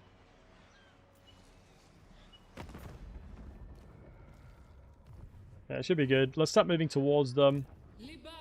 I'm probably going to regret not getting a catapult, to be honest. Not getting a casket. Because by doing what I'm doing, I'm basically missing out on, like, multiple catapults. Or caskets, excuse me. Maybe when I get my second army, I probably should get the casket, just so I can have another army that can actually fight things. I'm probably recruited in Lamia as well. I think we should be fine, yeah.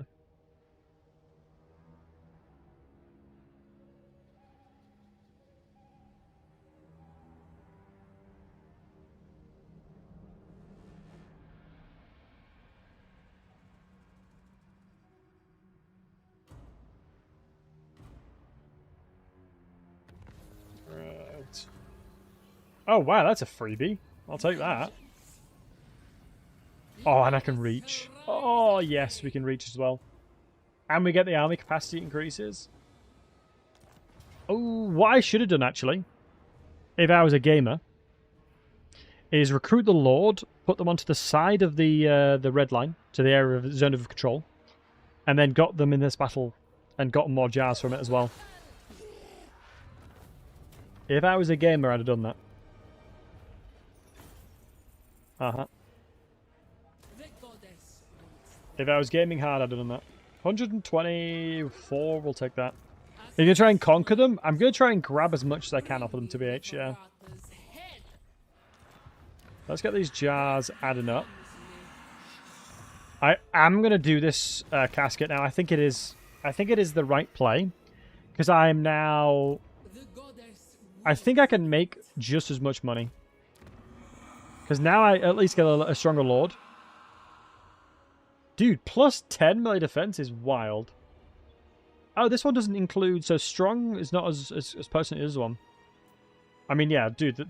Is that 70 melee defense? Dear God!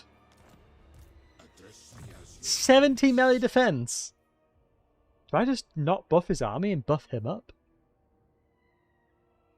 With a War Sphinx as well? Sheesh, okay. Ooh, casualties post-battle would mean more jars, right? Yeah, let's get more jars. Which now means I need to be more careful. Wait, that's 70 plus is on a skeleton seed, so would it be more? Interesting, the stats don't change. It's very rare, actually. It's very rare that a cavalryman wouldn't do that. Normally, it absolutely would. Let's force match over here then. Because, I mean, as long as we are in zone of control, we'll heal easily. So I'm going to try and attack from both sides. And by the way, Twitch, there's going to be ads kicking in to get rid of pre-roll ads. Just as an FYI to all you wholesome hunks. So we do have recruitment ranks. We've clearly lost a building, so we want to make sure we don't lose any archers. But let's recruit like this. Answer your queen.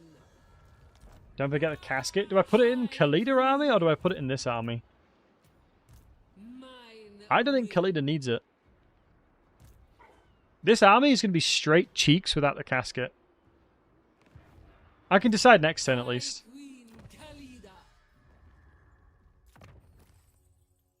I technically don't need to decide now. Which is good at least. Asap smiles on us. Watch Queek just like come and ambush me and kill me. That would suck. I'll be honest. That would have sucked. I would have put my hands up at that point and be like, dude, that sucked. That did suck.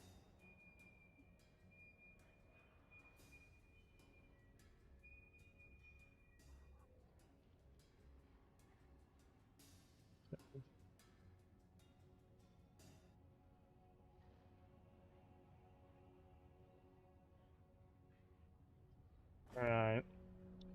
Normally Queek goes all the way towards this side and fights the heat street for 1.6k. Wow, he's even holding out on me. He was legitimately holding out on me. Nah. Nah, no peace for you, bud.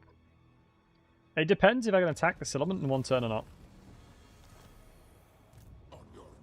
Guys, does anybody know? Can I attack this in one turn? Libaras shall rise again.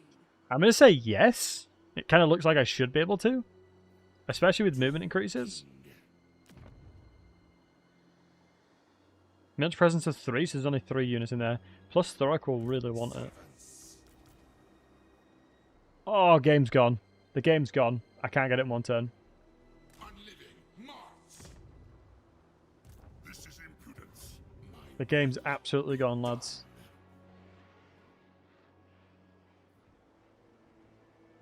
I do think that the Skeleton Warriors need a little bit of bonuses as inventory.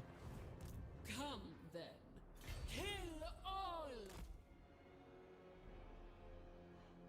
Let's see. We'll start cleaning up some settlements. I hope Thoric doesn't take this, because if I can take the settlement from him, he'll give us a lot for it. It'd be very surprising if he doesn't take it though. Like that's just like the biggest freebie of his life, TBH. Like if you're talking about freebies, that's a freebie. I'd be surprised if from his position he couldn't reach though. He didn't take it. A military building in there is going to be juicy. We don't take any attrition from mountains, by the way. This is the reason why it's more effective walking through towards Queek.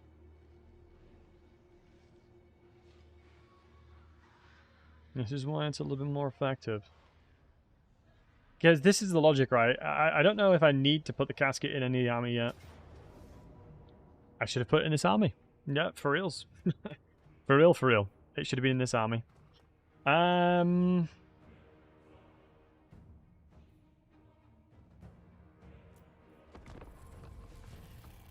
For real, it should have been in this army. Give Khalida, Gotrek, and Felix. That would be cool. Good luck, have fun. I think this will be easy to win. I'd be surprised if we lost this. The only reason I say that is because of the fact that the only person that's actually scary is this guy. So this is the ancient Battlesey strategy.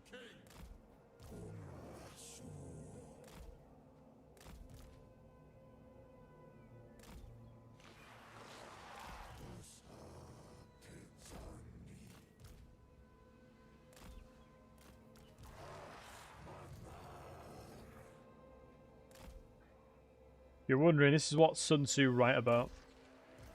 This is the stuff that Sun Tzu was writing about, boys.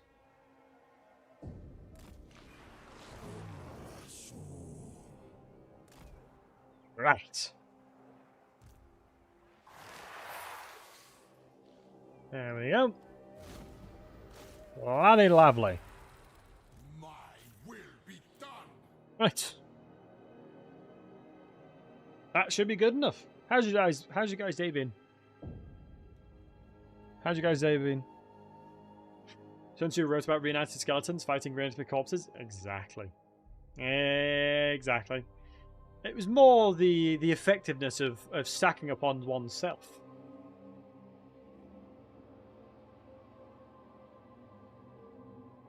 A man ahead of his time. Loki, he was. He predicted that vampires and skeletons and tomb kings would exist. Now that is a man. Way above it. Wait, why am I getting smoked? Why are these bats kind of low-key frying me? Deadass, if they were my bats, they would have crumbled the second they reached them. Let's be honest here, boys. Let's be honest. Those are my bats that have crumbled instantly. Let's not jest here. Let's not play around. Let's not beat around the bush. My bats versus your bats. Not even close. I don't mind fighting him, to be honest.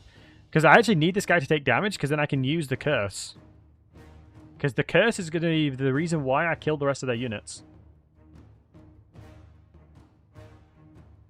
Once the curse comes in... Here it is. Coming in soon. Once this bad boy kicks in...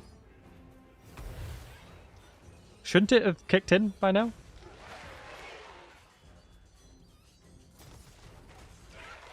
There we go. Now we run away. Now we run away. We kill the Black Knights. Yes, sir. Yes, sir. Yes, sir. All part of the plan.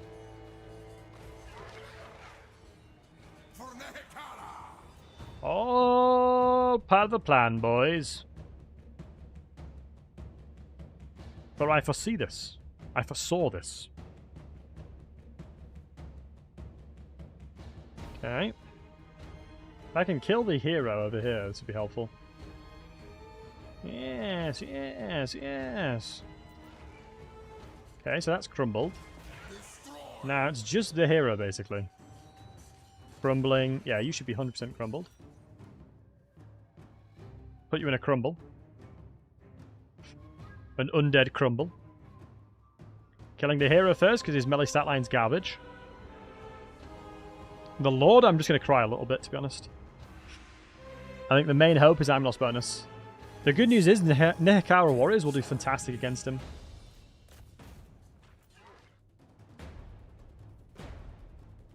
I think Amelos bonus is my friend here. We're getting the next tick of thingy. I think he's close to healing cap as well. I'm going to let the heroes fight him for a sec. I'm going to let my general replenish. I just need him to recover his fatigue and we'll send him in.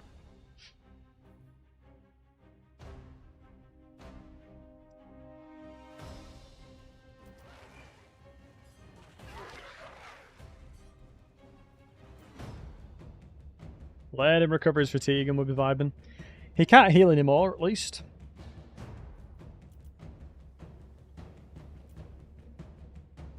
And we still have Ushabi spawn. We don't need to panic just yet, boys. Don't panic just yet. Don't panic just yet, boys. There we go.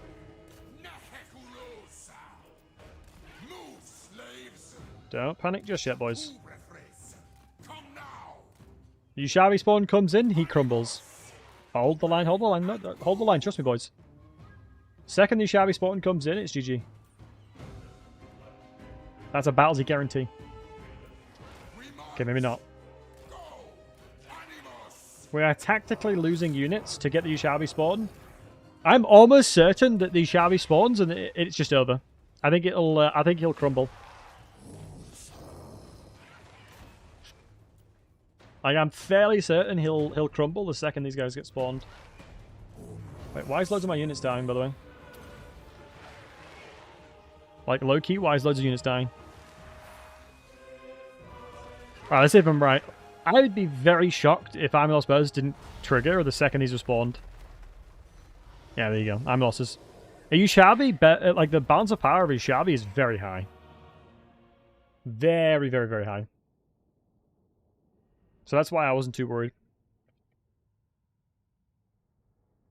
That was why I wasn't too worried. Because you have the sets of the highest difficulty. Yes, the AI has a lot of bonuses and buffs. But it's one of those things where if you stack your units, you're effectively, like, in this scenario, I'm, like, basically quadrupling their hit points. You trust me implicitly? I think I appreciate that. I appreciate that. I appreciate that. Hey, Floggy. What's up, buddy? Monster Chief, DM me on Discord the mods, the emotes you want. Depends what it is. I mean, normally you're pretty sensible.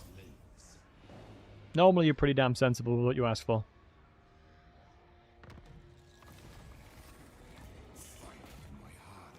Okay.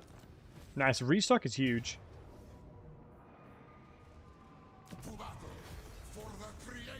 I'm going to take this and trade it.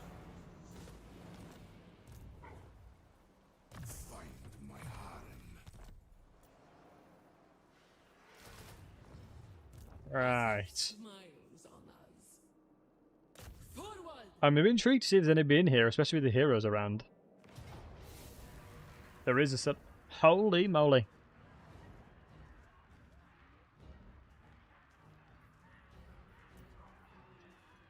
Am I seriously going to have to contend with, like, super high tier units already? What turn even is it? It's turn 12. He said she was 12. So he's clearly quite a high level then. The old scholar, is it? Go on then, say your piece. So Mahrak, even naturally, will be quite a high thing. 2.3k. Yeah, Thoric is not giving the money that I need. Let's get a Bone Giant, that's true.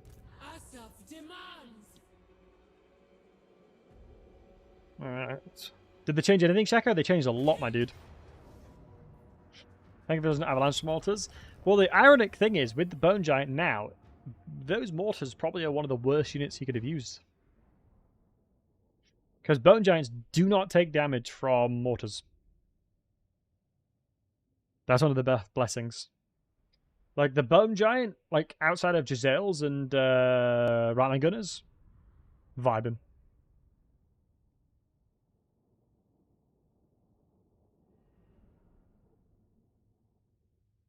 We're vibing. Didn't know that? Yeah, I mean, mortars, the way the projectile functions, it's effectively like it comes in like that and spreads like crazy. Because the ammunition itself explodes in the air. So it fragments and it becomes a tons of different individual ammunitions. And large entities aren't bothered by that. But like actual inventory, oh, it's massively bothered by that because the amount of stuff you're throwing at them is crazy. Yeah, exactly. It's a very wide effect. Sorry, Freya's just chilling. She's got a paw on me. Yeah, I love you too, baby. I love you too. I love you too. I know. Mwah. Guys, don't be rude. Say hello. Say hello to Freya, guys. Don't be rude. Mwah. She's just vibing. She's just a vibey girl. Mwah. She is such a princess. She is such a sweetie.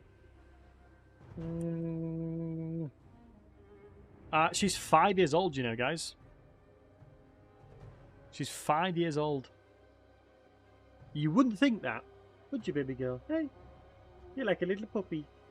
Like a little puppa, aren't you? Like a little puppa. Yeah. She's like a little puppy. Mwah. Good girl.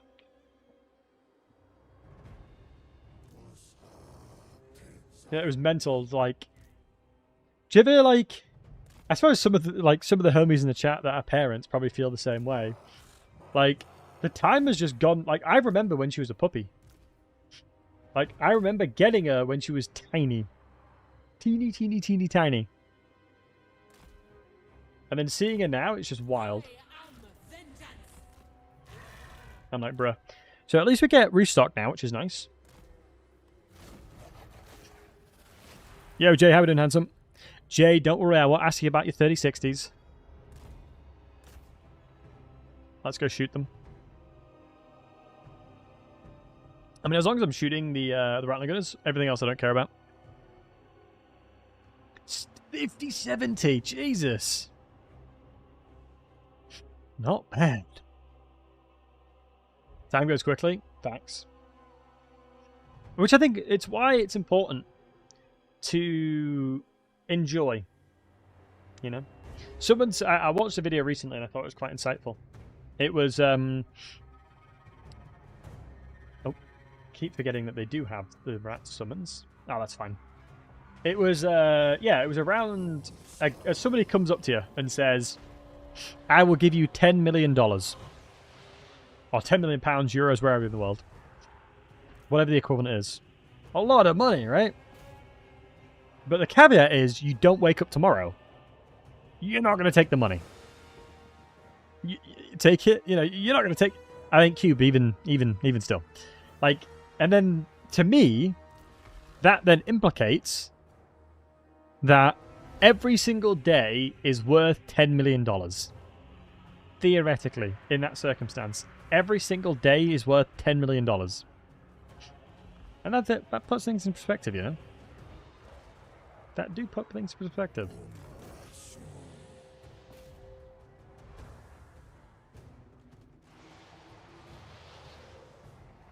Not to my lawyer. Great analogy. Yeah, I thought it was quite insightful, you know? And I think when you think about it like that, every day is truly a blessing. For example, today is a blessing. You get to see a Battlesey stream. I'm only messing. But no, generally, like, it is a blessing for me that I get to speak to so many people around the world that are really cool. Just hanging out in the chat, you know? It's not lost on me. The blessings that I have, right? And it's important to always be... to think about it, right? Because I think it's very easy to forget stuff like that. I think innately it's easy to forget. Hopefully the Rattling Gunner dies soon. Didn't quite expect them to get this close. I'm intrigued to see if they'll try and shoot him or not. Because a Rattling Gunner being stationary, I was going to say he's going to take a lot of damage. Oh, they are. Does he have missile resistance? No. One more shot and I'll pull them back. Perfect. Because at that rate now, all I can do... Wow, they're stacking up perfectly as well. All I can do at this point is I can clean it with cavalry. I can use the cavalry and clean them up. Not a problem. But this is a beautiful stack by them.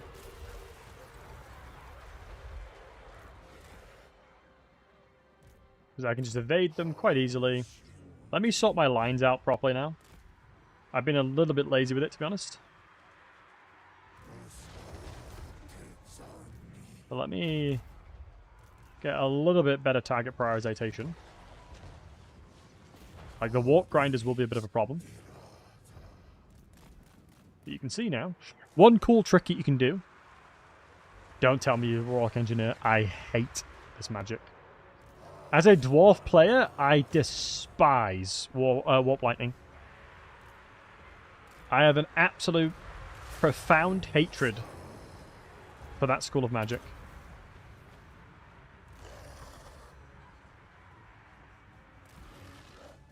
Alright, let's go murder the Rattling Gunners. We should be fine because we have bronze shields, and I think they will struggle. Like, DPS-wise, look what they've done to my boy. Warhammer 2 Rattling Gunners, this unit was dead. I kid you not. I kid you not. That unit was dead AF.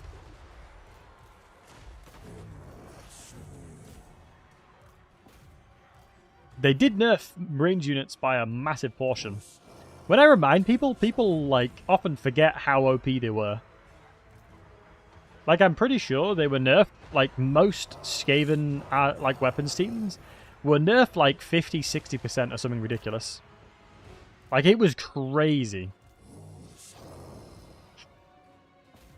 AI shouldn't be allowed spellcasters, only me.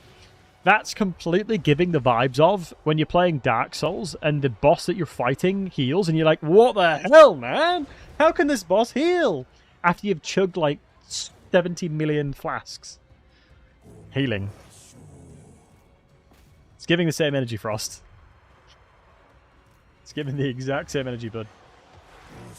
Ooh, we need to get rid of these. We need to make sure these archers don't die. True. Hey, I don't blame you either. Do you know what I mean? Don't blame you either, pal. We've all been there. One of the things that humbled me really recently was I would consider myself a pretty good FPS player, generally speaking. Like, I've always been really good. Like, I even played... I was global elite on CSGO. I was 50 in every playlist in Halo 3. I used to play tournaments in Halo 3. I used to play tournaments in COD 4. And I played Call of Duty recently. I played, CSGO recently. Or CS2 now. And I was ass. I was ass. I was like, what the hell's happened to me? What the hell is happening? I did actually play BF6, yeah. But my computer can't handle it right now. There's something wrong with my PC where I just can't handle it anymore. I'm going to need to do something to fix it. Took it to a PC shop and they just didn't do anything. But there's something in my computer that's a bottleneck that breaks stuff. I don't know what it is. I'm still trying to figure it out. I mean, at least staggering him like this, it means he won't be able to cast. Hopefully we'll get a lot of points from these readies. Screaming catapults, the value of this catapults have been so high. It's crazy.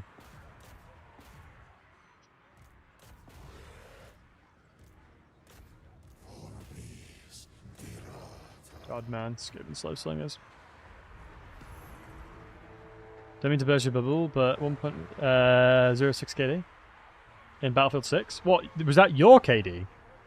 I had a... I'm not even kidding. Like, 10 FPS. Not even kidding. I had like 10 FPS in Battlefield 6. Playing the game because my computer was ass. Mine? Literally, that's pretty damn good to say the fact that I had 0 FPS, basically. I'll take that. For realsy. For real. We take those. Have you put it on low? I tried it on low. Didn't work.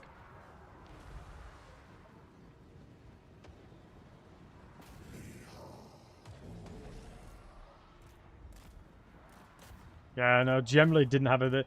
The only kills I was getting was with a shotgun and holding a corner. I was like, what has happened to me? A, I could hear them coming, so I could, like, preemptively shoot. And B, like I said, my FPS are just so bad. Oh, I forgot I had restock. Oops.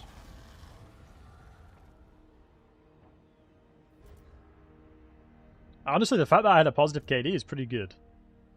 With how bad my FPS was. Howdy, Trix. Trix be well. How are you, Magman? What's our max settings? Get over 60 frames. That's solid.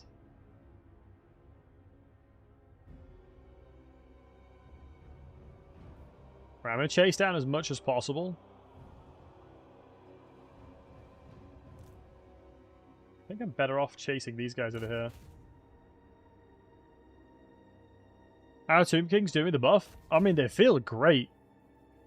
Like, without this Bone Giant, this fight would have been completely different. This fight would have looked completely different. Because I wouldn't have been able to kill the Rattling Gunners until they came close. I wouldn't even got remotely close.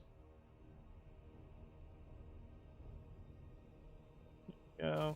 Let me utilize my collision damage as well.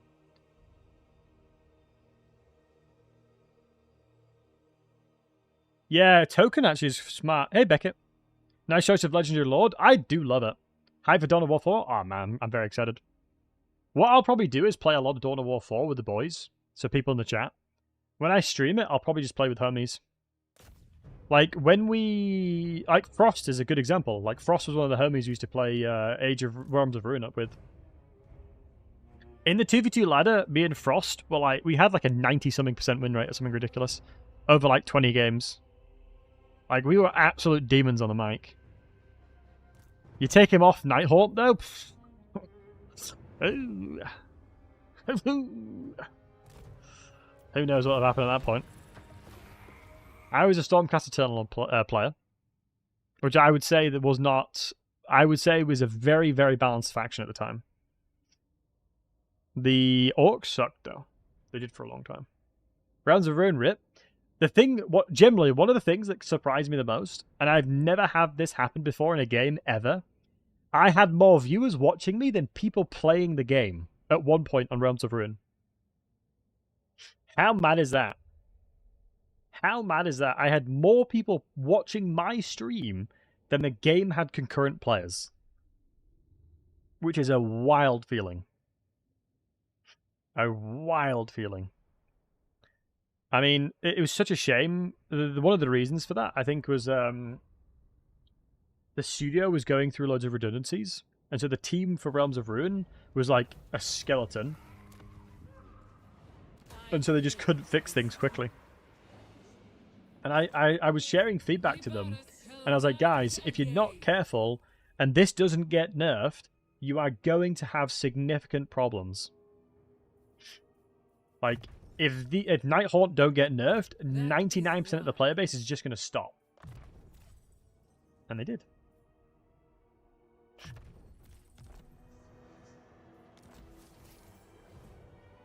Was all the generators?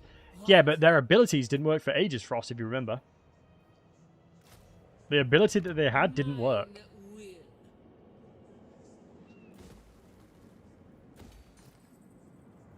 Depends, I can probably keep this.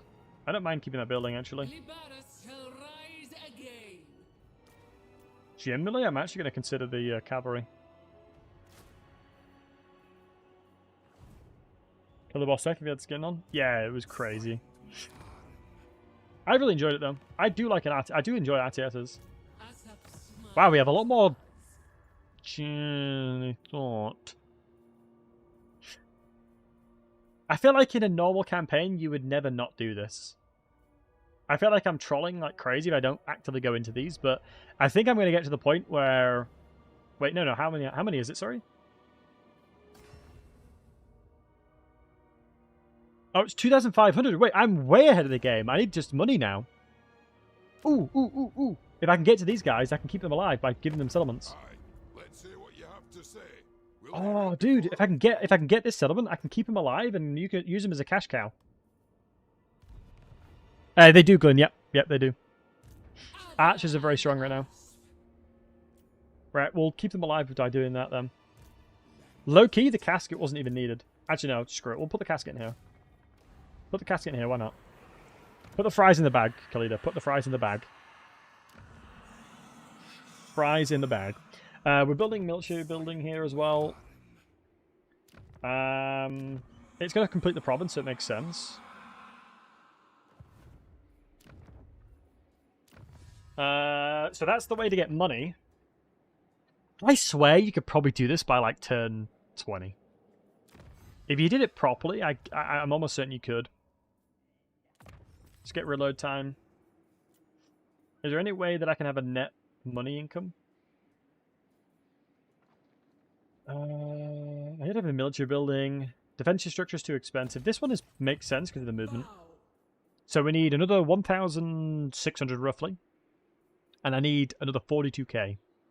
I don't think the money is going to be a problem. Yo, Fo, how are you doing, man? I hope your videos and all those going well. No, it's still not map-wide. It's still not map-wide, so you basically don't ever push up with her. It's a very strange feeling, but it is such a strong buff, though. Like, 20 plus 25 reload is really insane. So you don't really go aggressive with her. You just sit her next to your archers, for the most part. It's just not worth running around with her. It is just not worth running around. You kind of have to just sit there and attack with her. I really like Age of Sigmar as well. I think Age of Sigmar is a solid time period. It's just some of the lore is atrocious. Some of the lore is absolutely atrocious, but some of it's really, really good.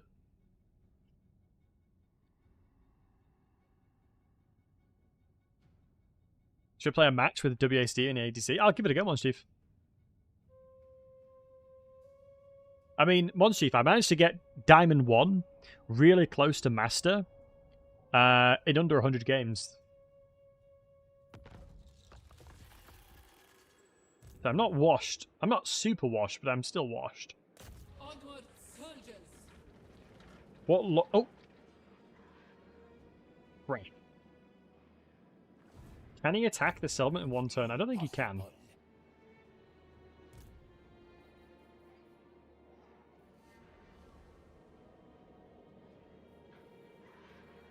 Under the sun. Also, this chariot is not good.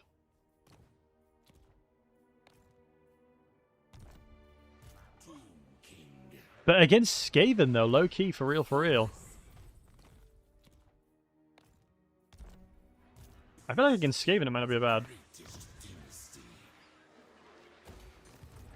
I mean, one of the main things is how they handled Gotrek and Felix in it. Or Gotrek. You seek the fate. Alright, you fight Khorne, that's fine with me. Have the rats been killed yet? No, wow, that is surprising. Logically speaking, what I should try and do then is get spicy over this side. This guy has the penalty where I can walk other people's terrain, right? Trustworthy, yeah.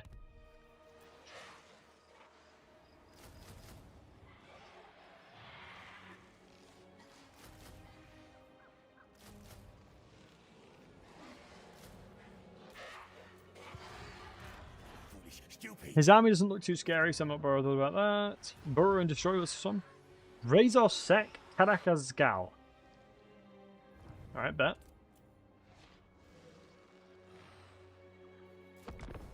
We're getting close to Confederation Katep. We'll get a hero item. We'll get the hero item, which I'm looking forward to.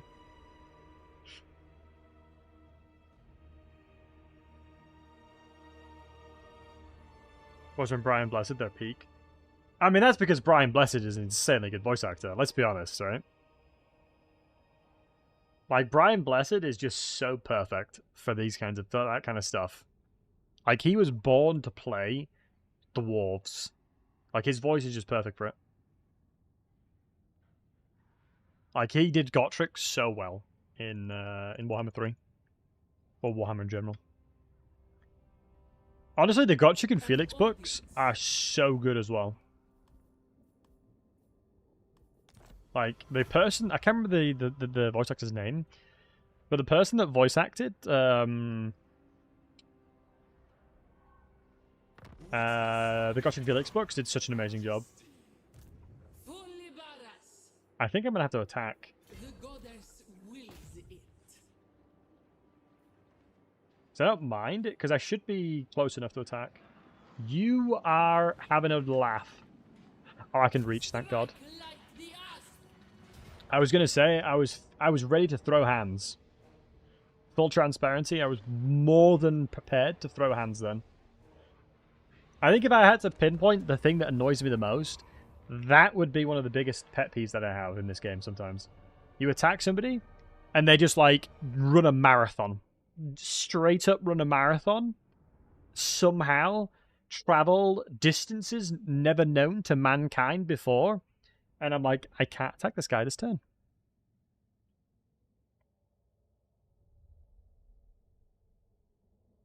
I'd run away if I got attacked too. Oh, me too, low-key.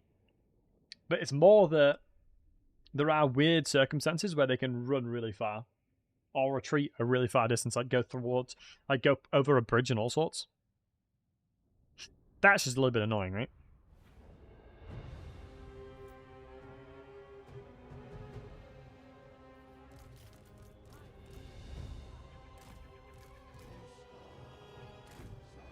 Around a gold? Yeah, exactly. It's just like not realistic. I'm going to set up for the choke point here.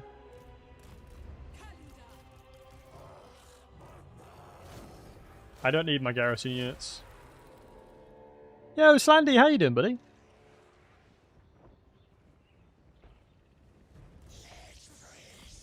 So, with Khalida now on a chariot, she can die so easy. Like, even a wolf rat would kill her, to be honest. Queen of us. Maybe I shouldn't have put her on it.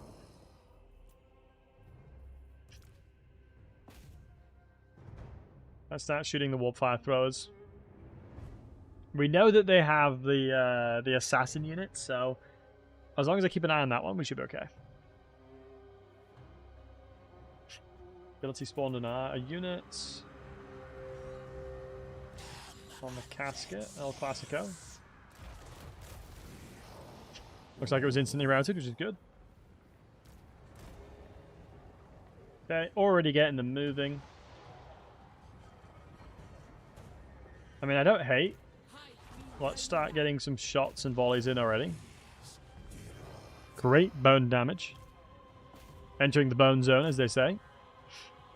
Sadly, they didn't filter all the way through this one, but I kind of, you kind of have to expect that. We do have a ton of archers, so I think I am more inclined to just move up to hold the actual point here.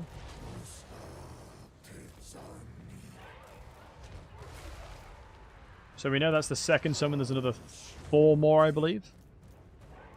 If I'm not mistaken, there's another 4 more. I do have some physical resistance bonuses we can use. I think the casket is where the DPS will be coming in. Never mind. It kind of low-key missed. Sometimes it do be like that, though. Not even bothered. Not even bothered. Wasn't expecting hundreds of kills from that cast.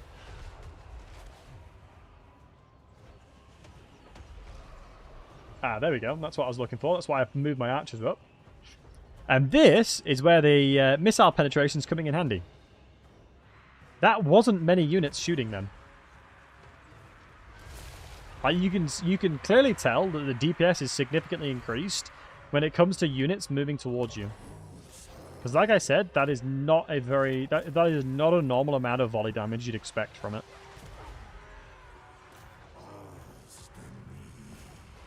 Let me deal with these guys first. Let's make sure my catapult and the caskets are all firing on what we expect. All this is now fodder, so I'm not super worried about it. Now, one thing I'm intrigued about is how Khalida performs on the chariot. Her mass is 1.5k, which is actually quite low.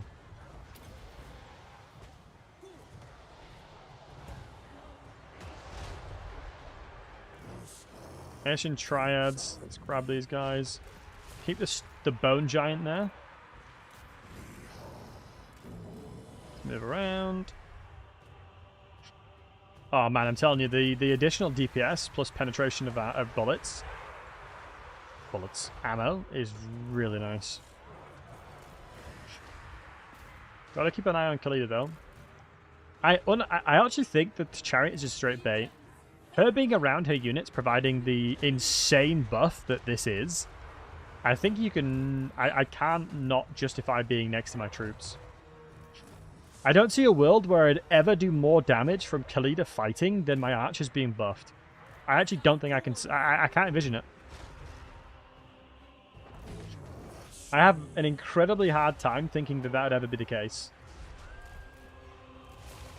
Like, me moving over here, look at this. 20 ranged, 20 missile strength. Let's try and get close enough.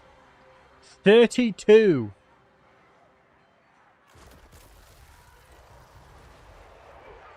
I mean, come on. Yeah. That's like a 60% damage increase, isn't it? High Queen Khalida.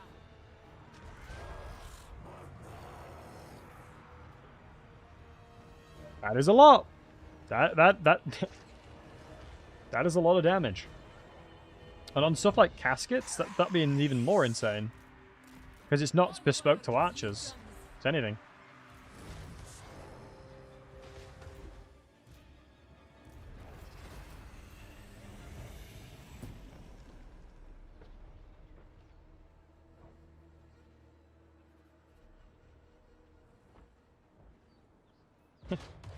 I mean, that'll be mainly the reload, to be honest. I think the DPS increase will mainly be because of the reload. Since it does it over 10 seconds. It quantifies the DPS over 10 seconds. That's crazy. That is wild. Just how long's the yeah, that is like a 4-second increase. I swear that surely, guys, keep me honest. I don't believe this spell has been buffed, I'm sure of it. I don't believe on live it's 2020-25. Keep me honest though.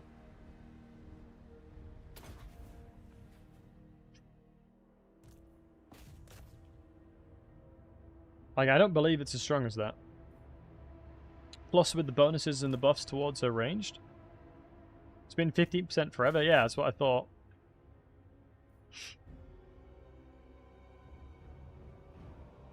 It is a little bit weird that you're better off making Khalida not fight anything, though. Yeah, I mean, you kind of expect that from a general, right? You wouldn't really expect a general to...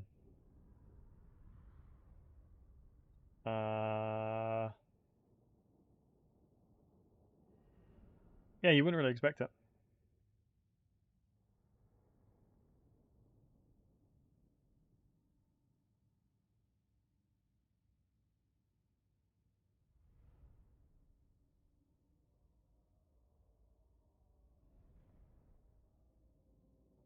Sorry about that. Dowry tap? Yeah. I mean, basically is.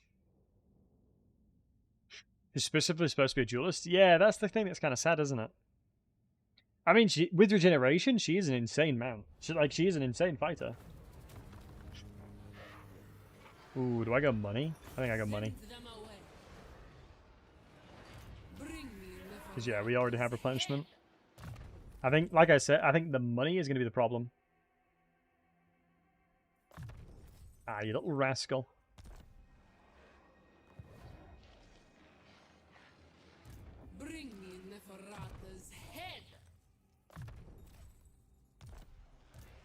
Okay, I've got a little bit more utility than I'm used to. If there's a way that I can force march... There's an insane mount, got that Slanesh corruption.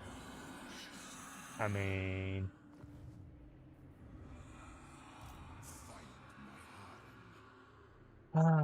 I think I'm going to try and attack to the side as well. This army is straight trash, apart from the general being really strong. I'm going to go into the Sun-Scorched Bones and see if that helps it out. It should. This campaign became a ton easier. I mean, you know, from playing close to 3 hours now, well, it's like 2 and a bit, I would say that, yes, I believe patch 6.3 has significantly helped Khalida. We're getting closer to having... Oh, I can get another army capacity, which is quite nice. But Confederate in Katep does the exact same. So we're going to try and get Katep. Another 2. We need some more money and some more jars. I just need 4 times the income that I have currently.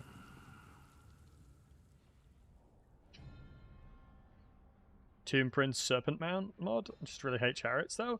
I think chariots are really bad on lords, generally speaking. Like, you generally do not want to use a chariot on a lord because it effectively makes that lord way less potent.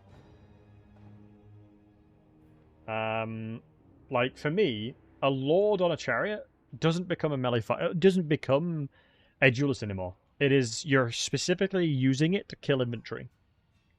Whereas not on a mount, yeah, it's the hitbox is the problem. Like, not on a mount, naturally they're just really strong at killing infantry anyway. Especially like the Tomb Princes. There's very few scenarios where I would actively want to have a mount.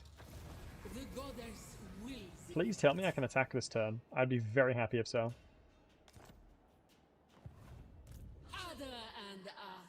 Oh, let's go, boys. That little cheeky force march we did there enabled this to happen. Another 135 jars, not bad.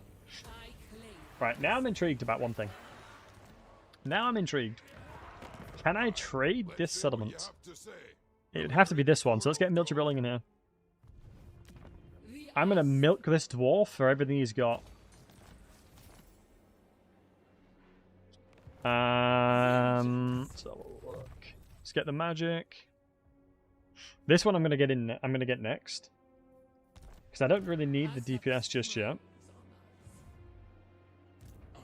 This guy can walk through stuff without diplomacy penalties. I'm going to try and kill some rats over here.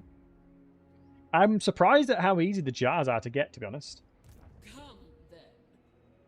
The jars are flowing. Normally it's like so painful to get jars, but right now it's not too bad. Oh, let's have a look what Thoric will give us for this as well. Let's see what Thoric will give us for this. I'm assuming Defensive Alliance plus a lot of money.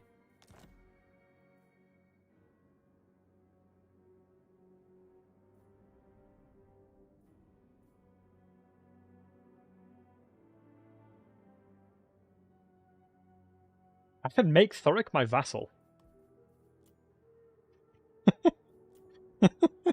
I think I'm gonna do it. That is wild. So I'm getting 400 gold from him a turn. What does Vassal do? Basically, I am his master at this point, basically. Anything Thoric does, he's running it by me. As you can see, he's no longer at war with Scarbrand because I am not at war with Scarbrand. And the way they've actually changed the way the AI works, which is nice. Plus, it gives me my commandery back. It gives me my commandery back as well, which helps a lot. Is that a new mechanic of the Tomb King things? No, you've always been able to vassal factions for the most part. Maybe you couldn't do it beforehand, and they've made it so you can vassalize stuff. Because I can probably trade him Doomblade as well without a problem. The fate of all who tread dark paths. Have at. Because since he's my vassal, it doesn't matter because I can give him more settlements. Because I still get the province bonuses. Right, we're on 1500 now. So we've got what? We're 1500k. I think if we time it the way we're doing that, I think we can. Wait, where the hell's my army? Oh, it's here, Lamau. I think if we time it the way we are, we should be okay. Vassalizing the Dowie. Book. I mean, to be fair, I deserve to be in the book after that. To be honest, you know, I'm not going to sit here and pretend otherwise. You have shamed your ancestors, David brethren. You're shaming your ancestors. I mean, I'll take a lot of money from him, happily. It also means Scarbrand's not going to ravage his lands either.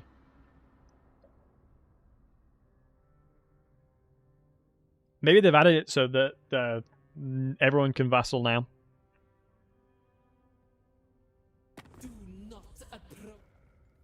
Hello, peasant. Honestly, it's so depressing doing deals with Tomb Kings. It's like, oh, hello, Tomb King. Let me see if I can get some money from them. I will offer you 1 treasury for that settlement. 1 gold piece, please. No, etc. I'm not going to give you a settlement for 1 piece. Who remembers when the Beastmen were bugged and you used to be able to get like 30k from them, like 20k? Oh, back in the day, boys. I remember when you used to be able to do balance offer and absolutely rinse. Rinse. The Beastmen.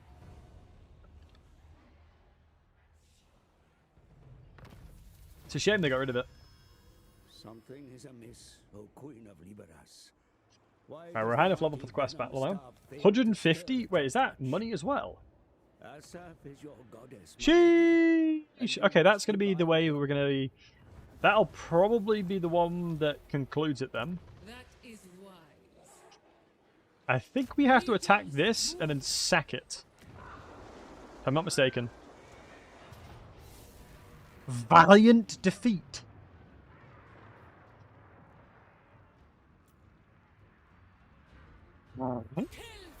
We'll take her off the chariot at least. I mean, that's #1 priority here. ironically enough, that was what the AI decided, the auto-resolve decided was terrible as well.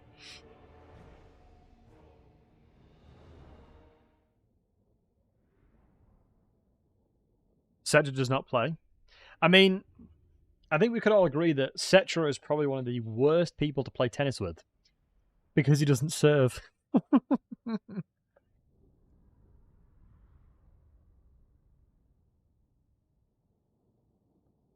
Not fun. Not a fun guy to play tennis with, that's for sure.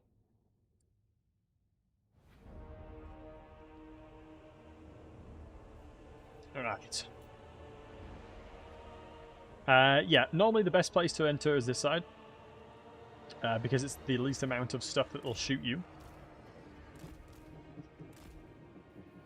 Typically, I would say that's a pretty good criteria.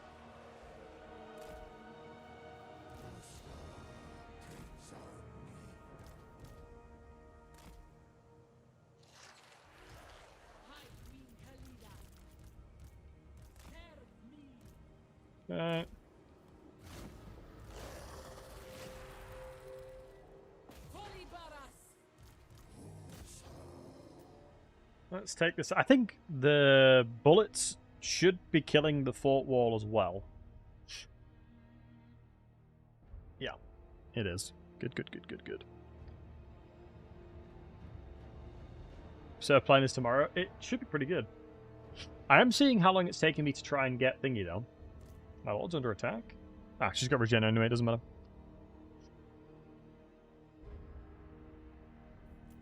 Okay. Enemy spawned a unit. That's fine.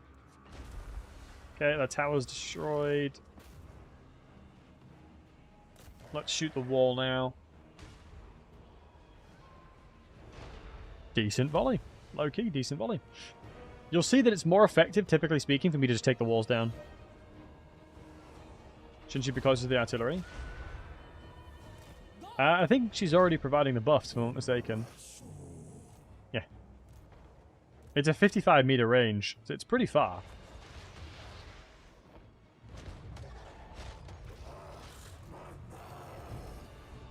It's an interesting one. I wonder if it matters significantly, the amount of missile strength they have.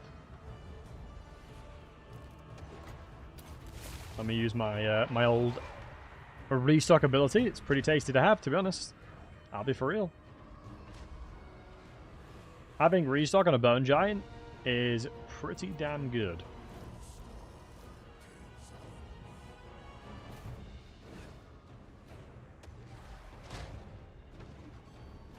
Okay. Let's rain death upon them a little bit longer. And we'll slowly start moving up. I believe there'll be a couple more summons because, fun fact if you didn't know, the Vermintide is dependent on the Skaven corruption in the area. The higher the corruption, the more Vermintide they have access to.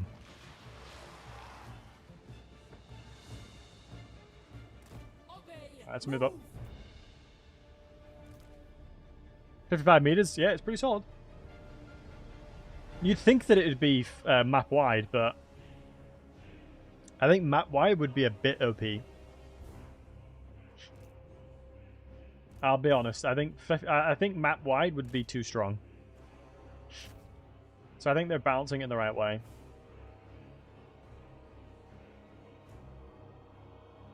I mean, it does make sense, but it does feel weird. Like, I don't know about you guys, but I'd almost rather have it nerfed and be map wide.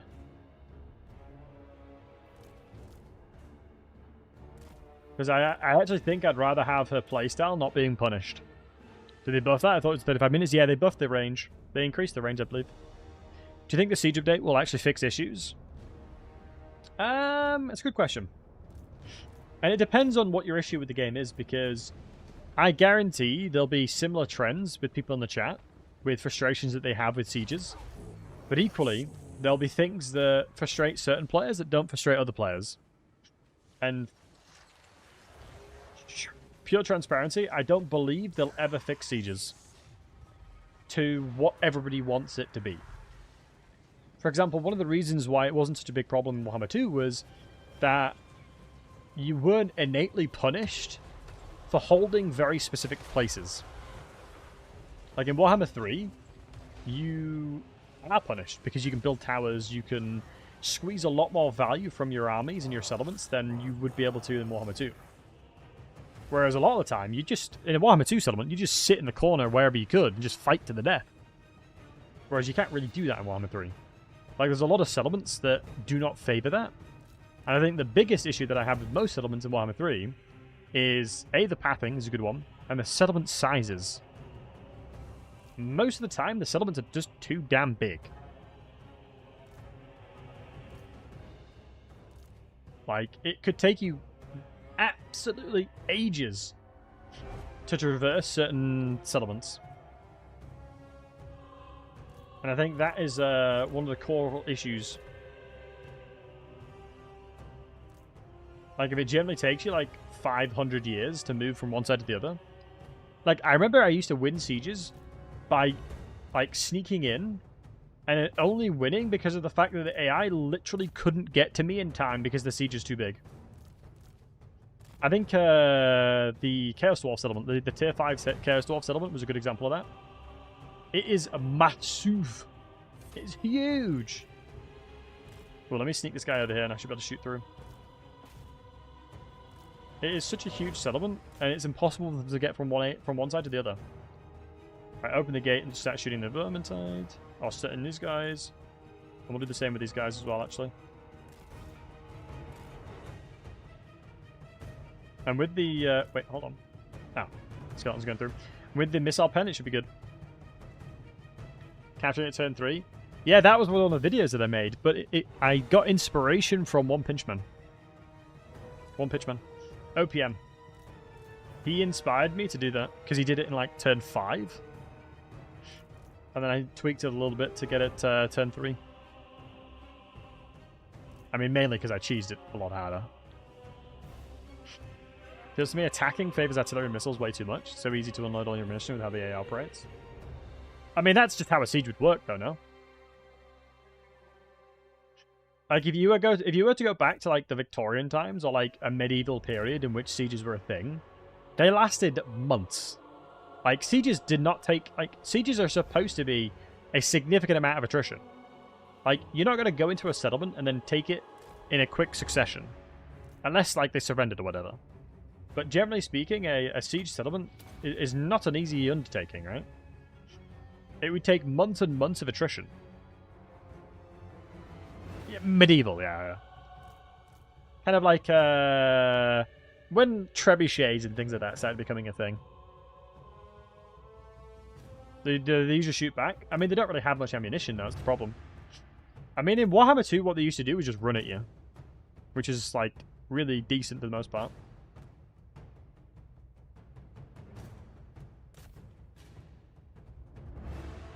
I think the AI just straight W-keying towards you was a good way of balancing it. Because it meant that you could never get your stuff set up.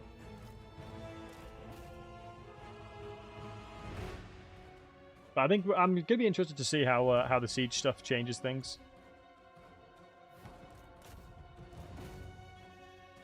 As I do believe that I would say sieges probably cause the majority of problems for players, generally speaking. Maybe it's just me. But I do feel like there's obviously a key point of frustration on that side.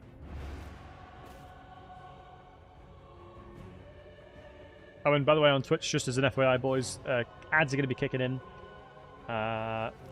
20 or so seconds to get rid of pre-roll ads. Just to give you all a heads up. I'd be surprised if Atmos bonus doesn't kick in soon. Let me stop the casket attacking.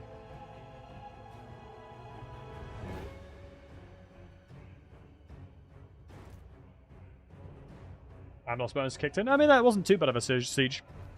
I mean, we'll certainly... Did I just volley my own troops? I think I did. I mean, that certainly wasn't a bad siege at all. Being 3 men for every 1 defender. Yeah, pretty much. I mean... sieging a settlement, oh my goodness, like in Bannerlord especially, it really kind of amplifies and demonstrates how hard it is. Like the value of one archer is so unbelievably high, especially with what's the words for all the things around like the defenses? Like the little spike stuff.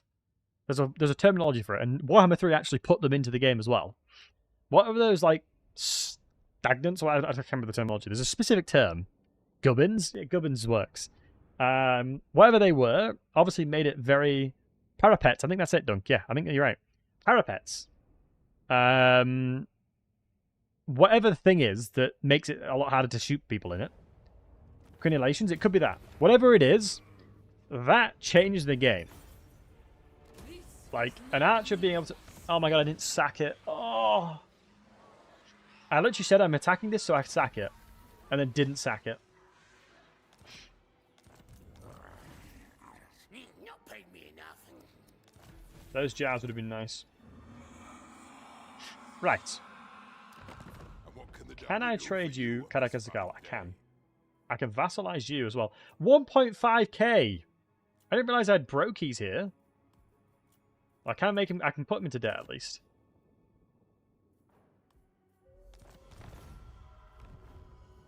Right, I can vassalize him at least. Another 700 a turn. Acceptable. I wonder if you get them from vassals as well. Logically, you'd think it makes sense. Right, now I've got vision of stuff. Ooh, I probably should have waited a little bit. Because it means I'm not going to heal fully. I'm going to do that one now. Death becomes me. I think I have everything I need from this side, so let's just go more defense. I need this one. If I'm not mistaken, this is decent damage. Magic is definitely not up there, though. So, realistically, I can probably Confederate Katep in the next few turns.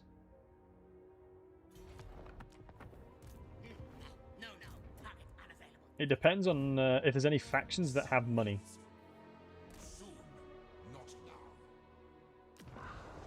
I need a sugar daddy. Are these rats still at war?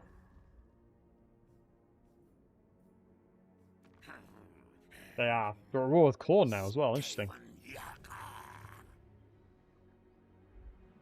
I mean, it's crazy that I'm just like popping out tons of vassals. I'm not going to spend any money because I need the money. I will do public order. It's just such a shame that they... Wait, hold on. Out of interest, how much does Scarbrand have? Damn it. I guarantee if I had this settlement, I traded it to Scarbrand, I would have gotten a lot more money. Because I would need this again. I would put money on the fact that Scarbrand probably has a ton of moolah.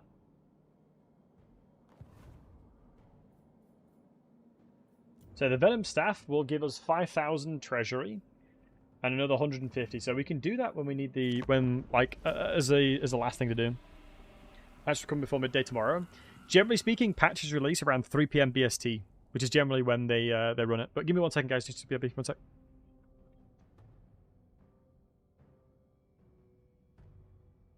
The asps will feast on vermin this day.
Alright, peace treaty. You wish, pal. Ain't no peace around here. I need to murder you for jars. But you are my jarry goodness.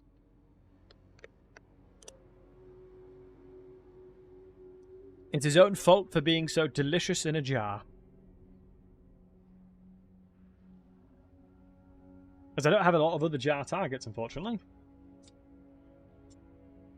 It is very strange that I wonder how you could do it easier. Because I think the money's... I think the money might be more of a bottleneck than the jars, potentially, now.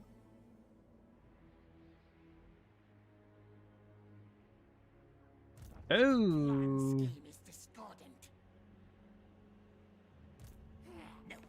I mean, that's a lot of scathing. That's a lot of jars right there.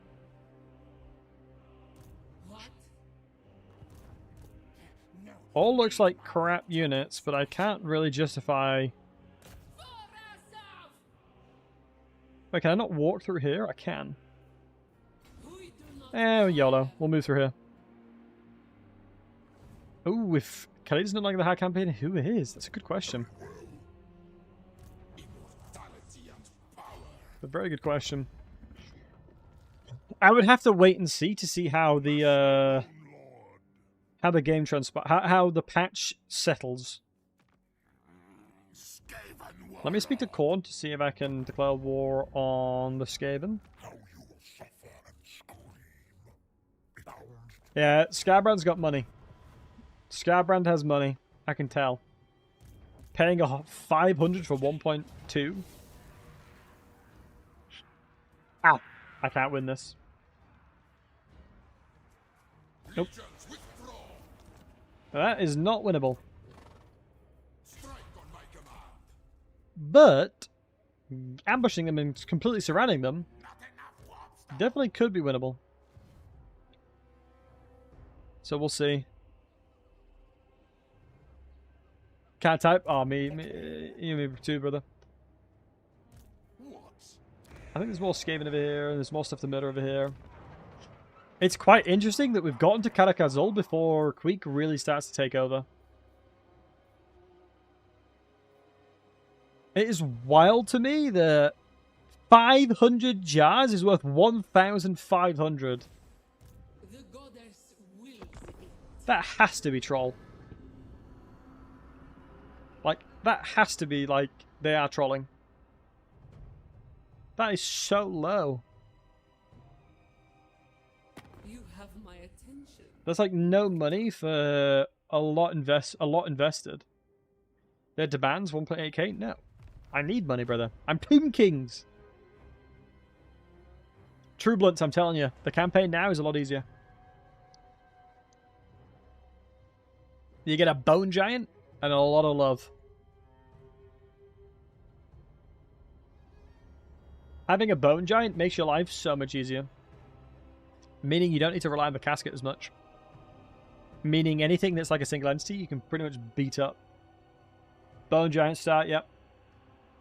They basically reverted the previous changes.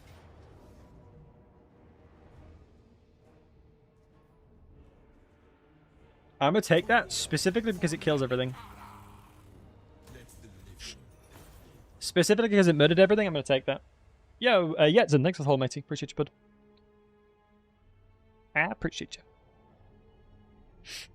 Oh, where does he rank?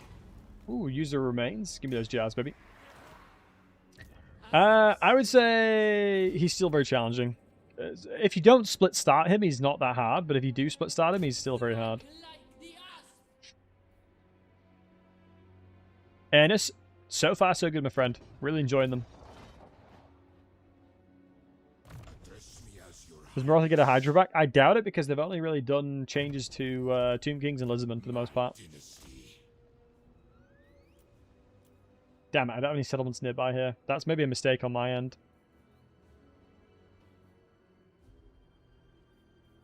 Yeah, it means that... Yeah, I suppose we're just getting jars from the fights, which is the goal, isn't it?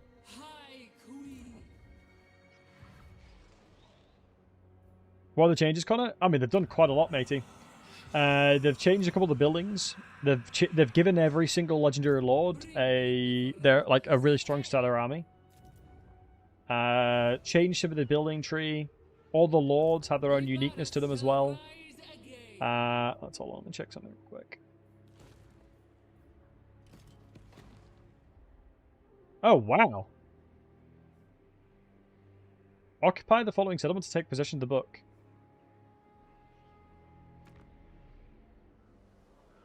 $50 jars generated a turn.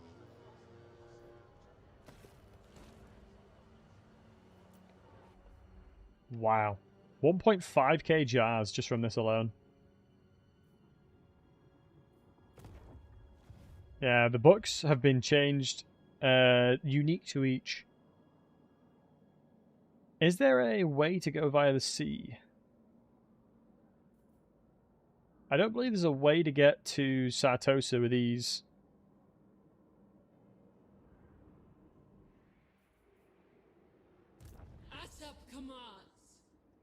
When does it come out? The beta is tomorrow.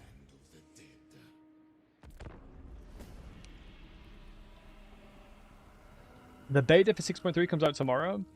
I believe they've pushed the release of 6.3 a little bit because of the fact that they've realized and found issues with AMD GPUs.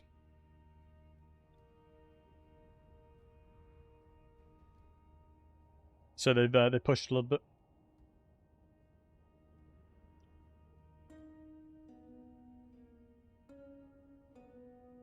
But honestly, like, Tomb Kings feel a lot better because having strong units like that is pretty tasty. Any news about the DLC delay? I'm not sure, matey. I believe someone hinted that there's potentially information on Friday. Someone in the chat was mentioning that there might... I think Josh mentioned that there could be something on Friday that we might hear about. So fingers crossed for that. That'd be cool.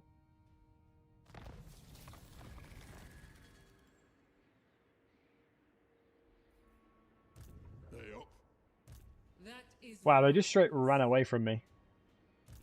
No, I blame you.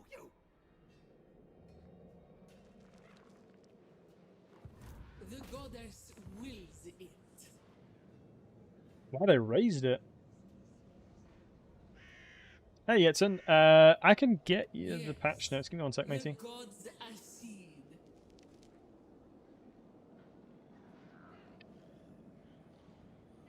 I believe it's right here. In fairness, I probably should have been a bit more of a professional streamer and had the link to that for everybody. Like pinned or something. Alright. Focus. The trap sprung. Asap smiled. I'm gonna see if I can bait out quick. Slayer.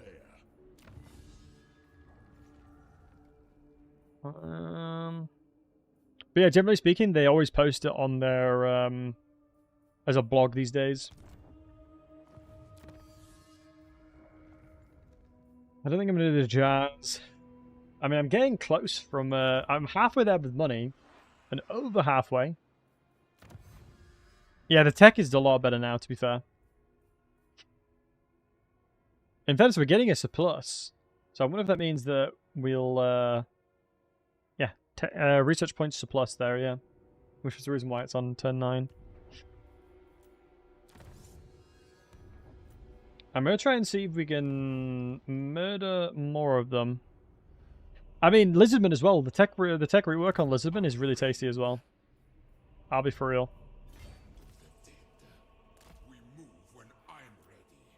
Okay, we can recruit here, but the replenishment is obviously horrendous. I think Venom Staff is going to be the... I think in the next couple turns we may find... Well, maybe in like 3-4 turns we'll probably be able to get the Confederation.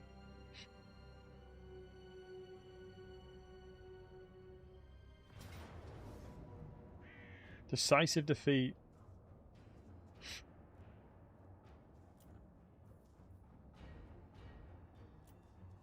Now, the main factor is depends on the map.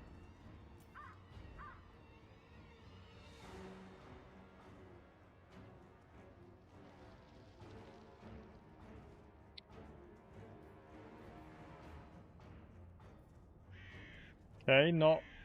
Damn it. The last army being this makes it harder. If it wasn't this mage, it would be 10 times easier. Because my front line's going to get destroyed.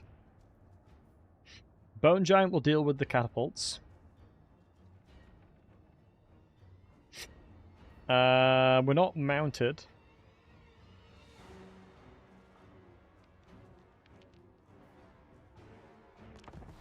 I think it's doable. Are the ones getting the most changes? Yeah, they're specifically focused mainly on Lisbon and Tomb Kings for this patch. That is where a lot of the energy comes in. Corner cheese, it depends. Because you can see there's elevation around here, and a lot of this map could be quite deceptive. Because there's elevation over here as well. I mean, with them all reinforcing from here, it could be an angle of like holding this area and a choke point here. It just depends on how the map looks. Because I don't recall this map. Oh, it's this one. Then yeah, we will be sitting up here. I mean, low-key, we could defend here and filter them through here. I don't hear that either.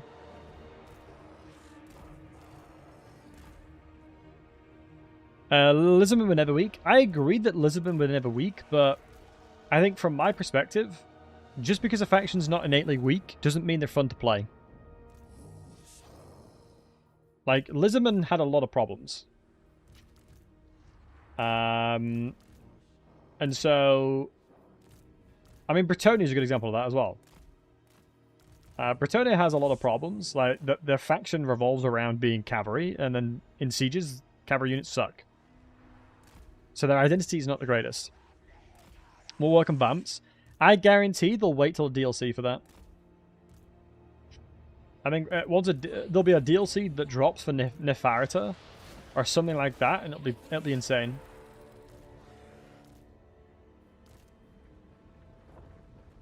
Did you get food? I did, darling. Yeah. I'm still hungry though, because I ordered McDonald's and it arrived an hour late.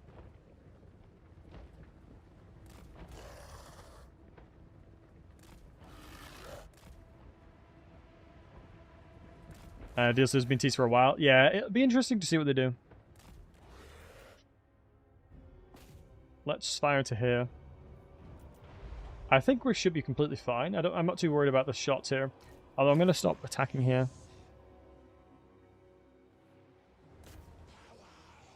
Oh, the Stormvermin shields are going to be the ones we shoot.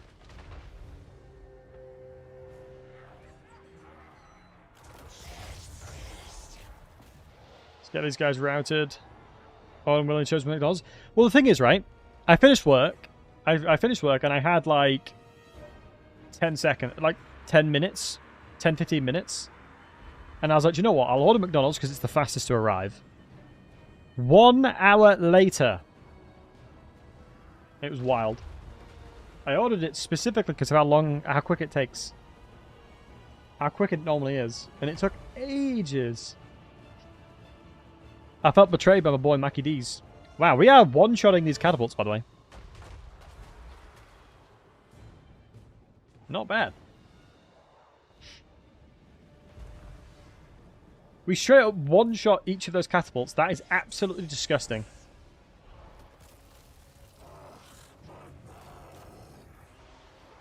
Let's go ahead and guard mode these guys. I don't want them running anywhere. If I'm not mistaken, is the general that's... the warp landing general came into the battle. That sucks.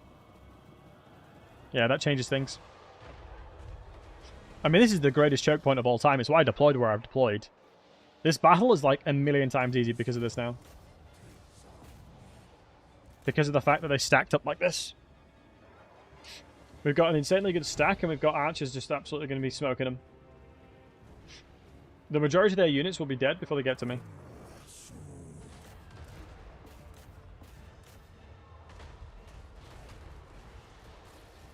Love to see it. And they've not even met the line of my archers yet. They're not even in the bone zone just yet. You may be thinking to yourself, how are they not in the bone zone? Not yet. One thing I will do though is I'm going to fire on this guy. Because these guys don't have a lot of armor, generally speaking. 85. And especially with the changes we have to... yeah, especially to the changes with the AP we have now on the archers. It's going to be really nice. Oh my god, this is just absolute glory when it comes to them stacking up for me.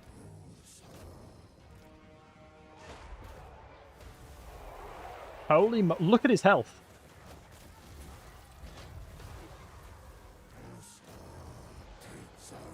Damn it, I need to just stop the disruption here.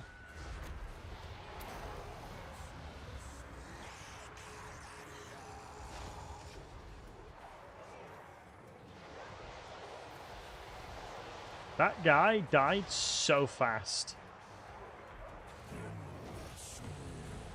Holy. Let me start shooting the slingers, because otherwise they'll kill me really quickly. It's crazy to say that, but it's true. The slingers will absolutely smoke me. Oh my god, everybody fire in here, please. My god, look at that blob. Run away from Queek. Crap, the backline is... the beta comes live tomorrow, matey. The patch is not out yet, but the beta is.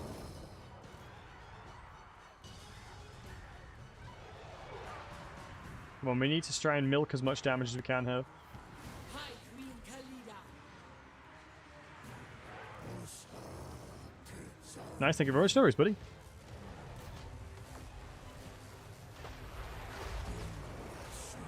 Yeah, here's where my front line's going to suffer.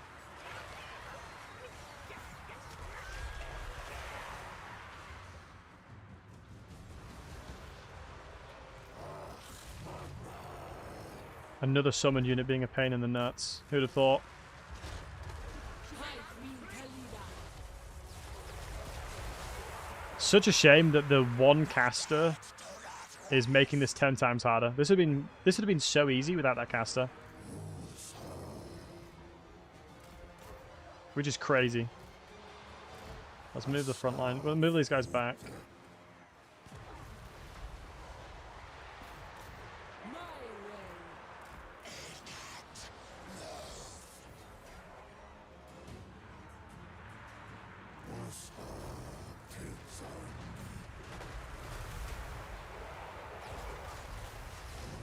Sucks I don't have any magic for it all. I need a front line, and I think right here is where it needs to be. Maybe I got a bit ambitious.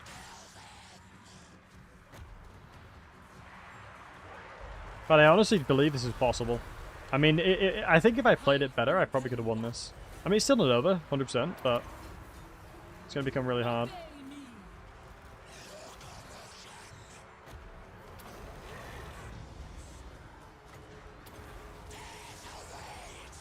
Just gotta keep repositioning and move back.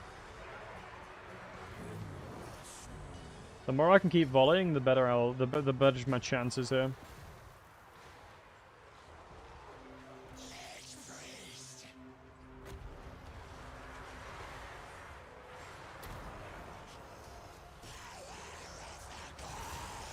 We're starting to beat Queek up, which is good. Another summon! Yeah, the scathing corruption around the area is insane. So it does make sense.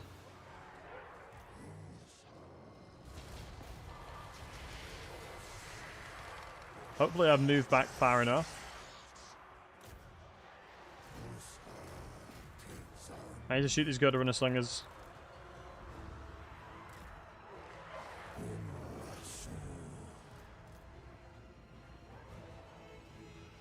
We should be hopefully breaking the front line soon. Nice.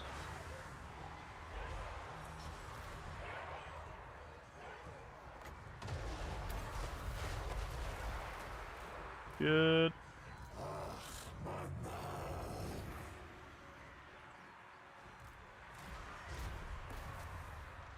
Just need some of these guys to hold on a little bit longer. If I can give my archers enough room to breathe, we're absolutely fine here. Just need to hold the line a little longer in the front line. We are starting to break them though, boys. If I can just recover and breathe a little bit, we should be fine. I think they've run out of magic. High Queen Khalida.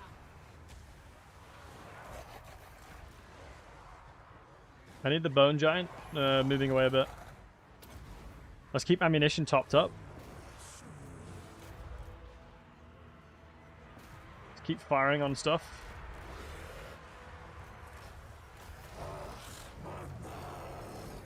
Losing the bone giant would be really bad, but the Queek is just absolutely crushing him.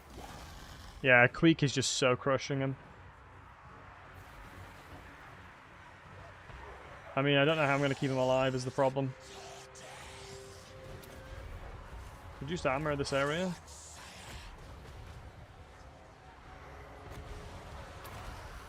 Trying to keep the guy alive just a little bit longer.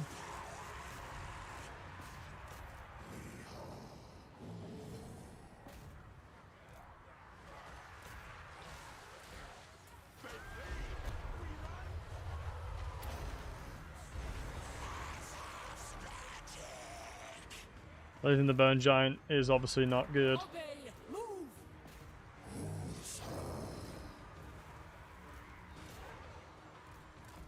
Might be able to recover it if I can get some good damage on Queek here with the archers.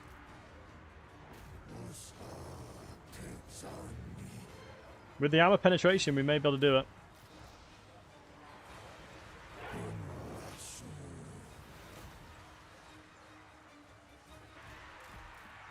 The Queen. Knock him away.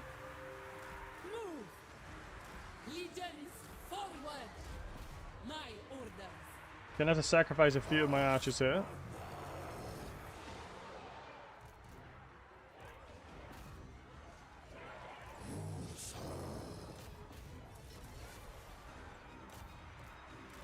Can't really duel him here. As that is a recipe for disaster. But I can try and shoot him.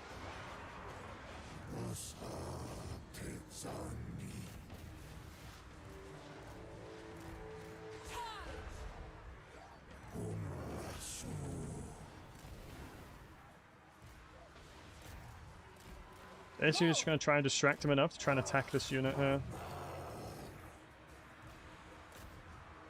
If I can deal with any of their front line, we might be chilling. Most of their front line is dying. Serve me. Like, Khalida can take some hits, I don't mind that. It's just as long as we're shooting him back, it's fine. I believe Khalida's a little bit quicker than him.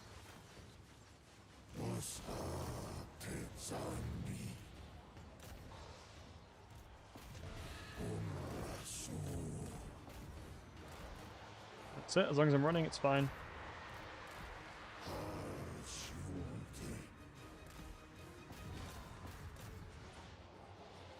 Warrior Queen.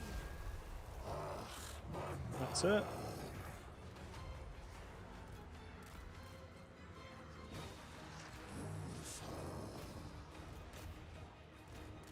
I need to try and get his attention again.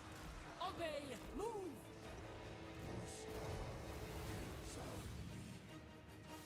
That is really not ideal.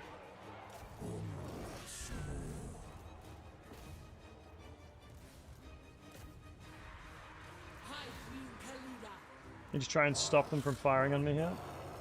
Firing into this side to make sure that they stop moving this direction to give me space to shoot. Pull back real quick. Khalida needs to go in here to stop them from attacking us briefly. Give me respite. Force Queek to come back. Caskets need to start shooting in here.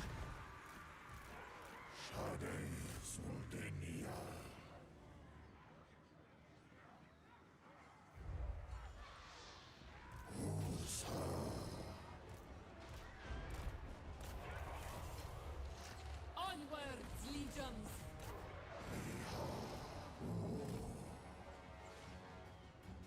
We should, in theory, get a pretty good amount of damage from the archers now.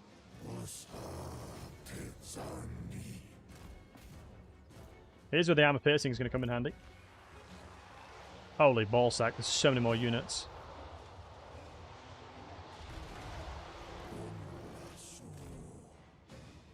I think Queek might die here.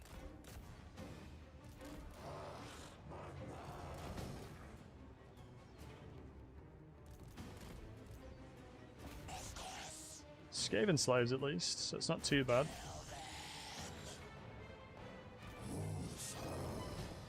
Hopefully Queek's going to retreat. He's on 100 HP. Please die, Queek.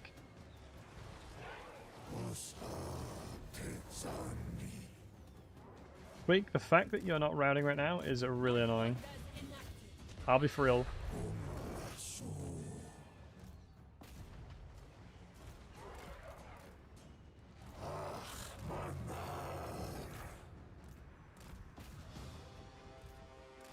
Don't you goddamn dare, Queek.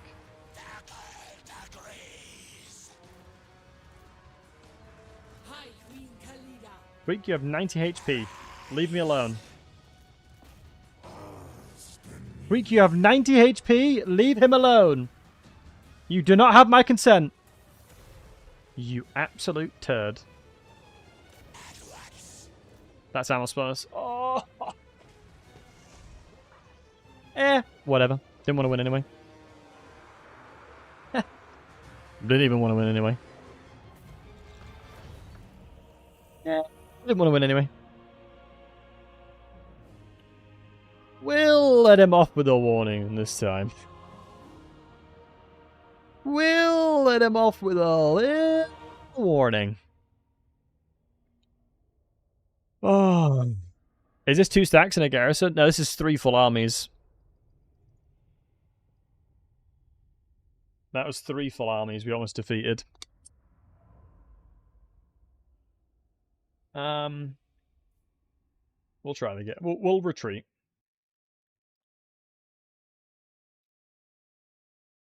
I will retreat.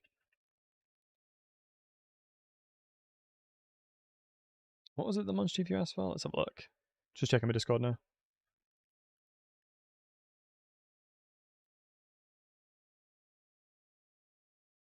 Is this a silly goose emote? Let's have a look. Let me reload the game. I'll probably retreat from that fight. I don't want to do the entire battle again.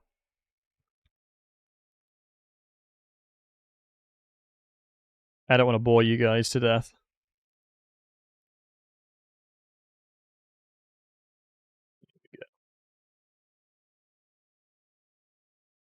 Panic, man.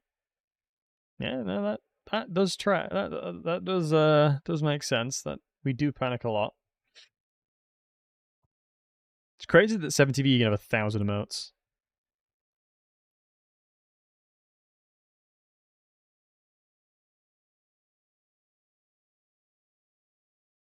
Alright.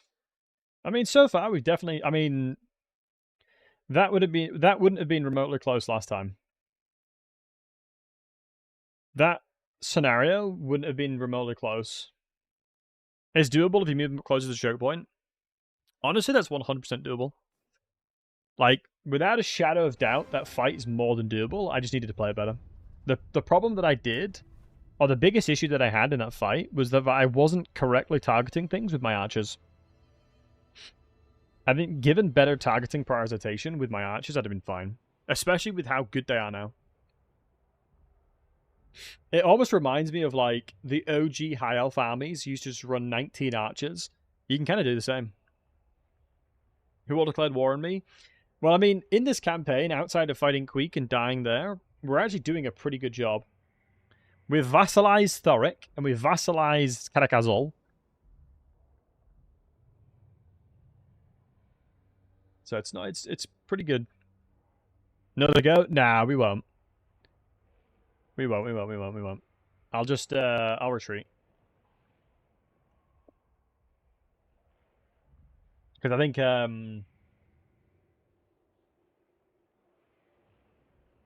AI dependent. Like, I think we had a really good shot to that one, but like I said, I just misplayed it.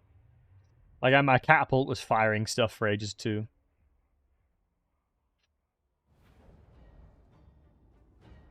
So I will retreat here.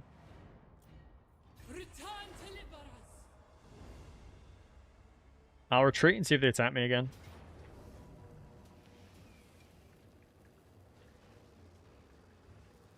Ah.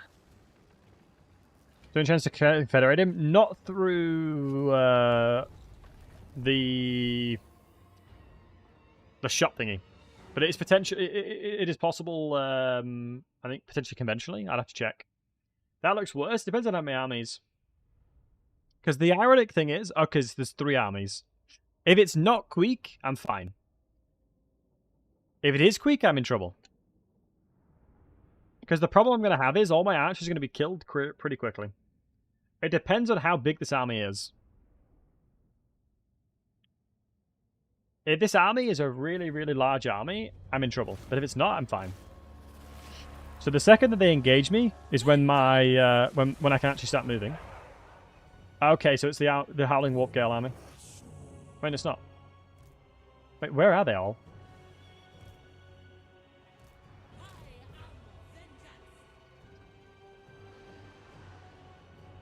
Wait, where are they? He did one single Howling Warp Gale, the damage ability, and that's it. Right, I'm in agreed then. I'd have seen them by now. I think it's just one lord. Oh.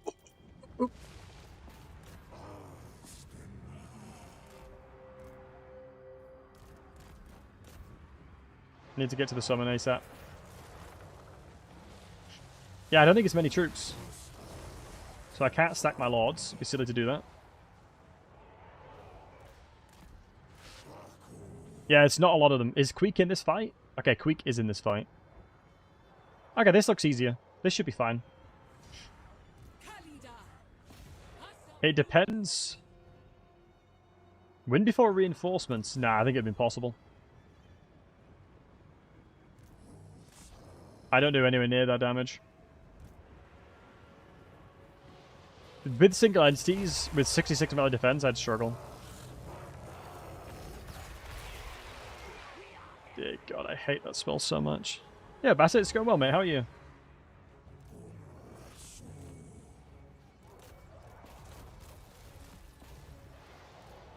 I mean, at least we're getting the summons out on pretty, like, average targets. I'm fine with that. One thing I do know is I need to kill these guys. The Plague Core catapults need to be killed by the Burn Giants. That helped a lot last fight. Let's cancel your attacks real quick. In fairness, now I think about it, I probably could have used the archers better. Yeah, now I think about it, it probably was possible by setting up a death box with the archers. Oh my God. I told the casket to stop attacking and they just didn't.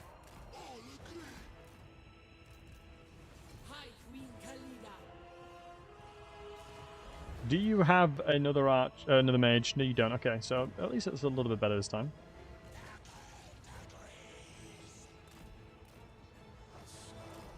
I mean, setting up around here I don't hate too much, but it's not ideal. How is Khalida losing in melee, by the way? And damn it, Curse has been procced. That's really not good for me. And I didn't get a chance to shut down the thing.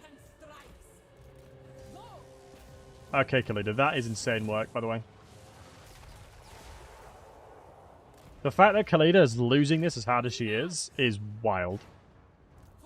I guess he has bonuses in inventory, but it's probably not that much. Oh, it's 25, okay, so it makes sense. I didn't think he had that much hands, to be honest. Yeah, this is just boned. I think the only... yeah, Frost, I think you are right in that the play is probably to try and win before reinforcements. If I set up a death box with the archers, it'd be possible. Yeah, they really are trying to push for Khalida to be more supportive. Like, it definitely does seem her role is effectively just to sit back next to your archers and let them kill things.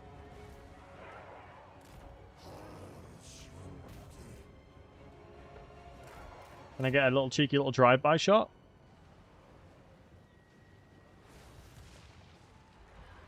Each volley will kill a cat. Each volley kills one.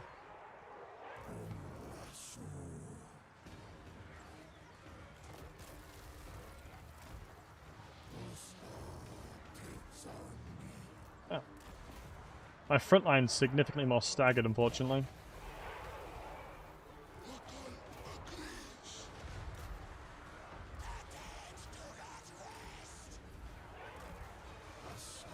I mean, if they're moving at me in a really staggered manner, I don't think I mind too much. Like, because like it opens up opportunities like this. That lord just came back just to do that. Big sad. Alright, the button giant needs to come back now. Honestly, the thing that's killing me the most is the Vermintide. Like, that's the #1 problem I'm having, is the Vermintide. Let me turn it back around. Might be able to get another drive-by shot. I don't think line of sight permits it, though. Ah, sugar. My Lich Priest is going to get absolutely annihilated here.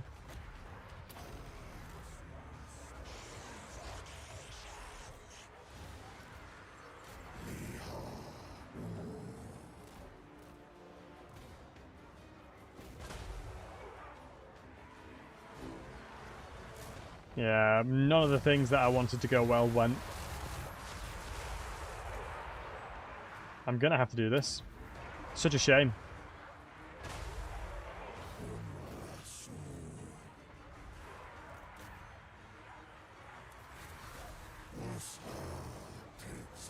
Such a shame to waste a summon like this to kill the catapults, but if I don't, all my archers and backline units are just gonna get killed. So my hand's basically forced. Desperate trying to get my mage back into this, but in fairness, my mage is not that useful. There's some storm vermin kicking about here. My Necropolis Knights were caught out in the open as well.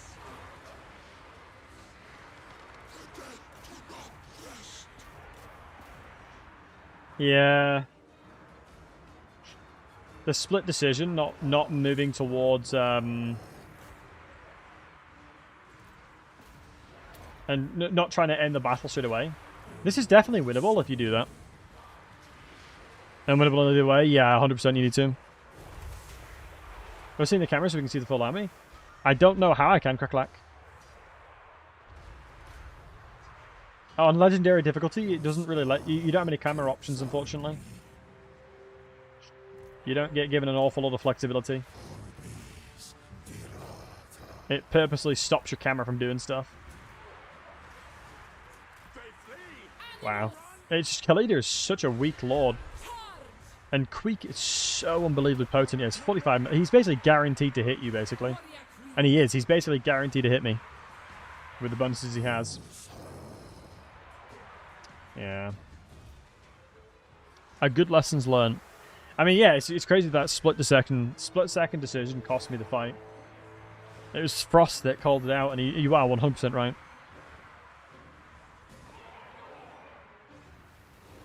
Yeah, I think the problem that I had was I just didn't have time to get into a good corner.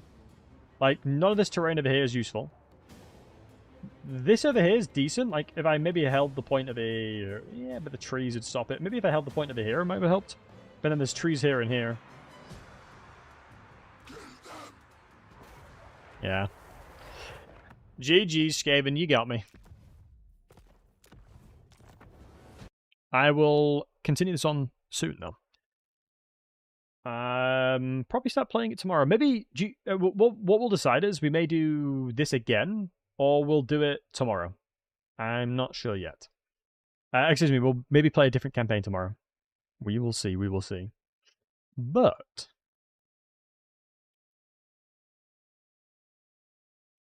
I am going to skedaddle. I hope each and every one of you beautiful fine folks having a fantastic rest of your morning, evening, night, wherever you may be in the world. It was a pleasure as always being here. Agent number 1 has just gotten his Twitch partner, so we're going to go raid him to say congratulations. He's a lovely guy as well. Really like Agent. I hope each and every one of you guys has a fantastic rest of your morning, evening, night, wherever you may be in the world. And yeah, I'll probably refine the start, Attila. I'll figure it out. But yeah, you guys are amazing as always. Take care of yourselves. Good evening, good afternoon. Keep being amazing, keep being awesome. And thank you for hanging out and spending your time with me as always. And make sure to say hello to Agent, give him some love. On the YouTube, folks, much love to all of you guys. And thanks for all the follows as well, and the resubs and the raid. Appreciate you guys. Bye-bye for now. And I will hopefully see you guys soon. Bye-bye for now.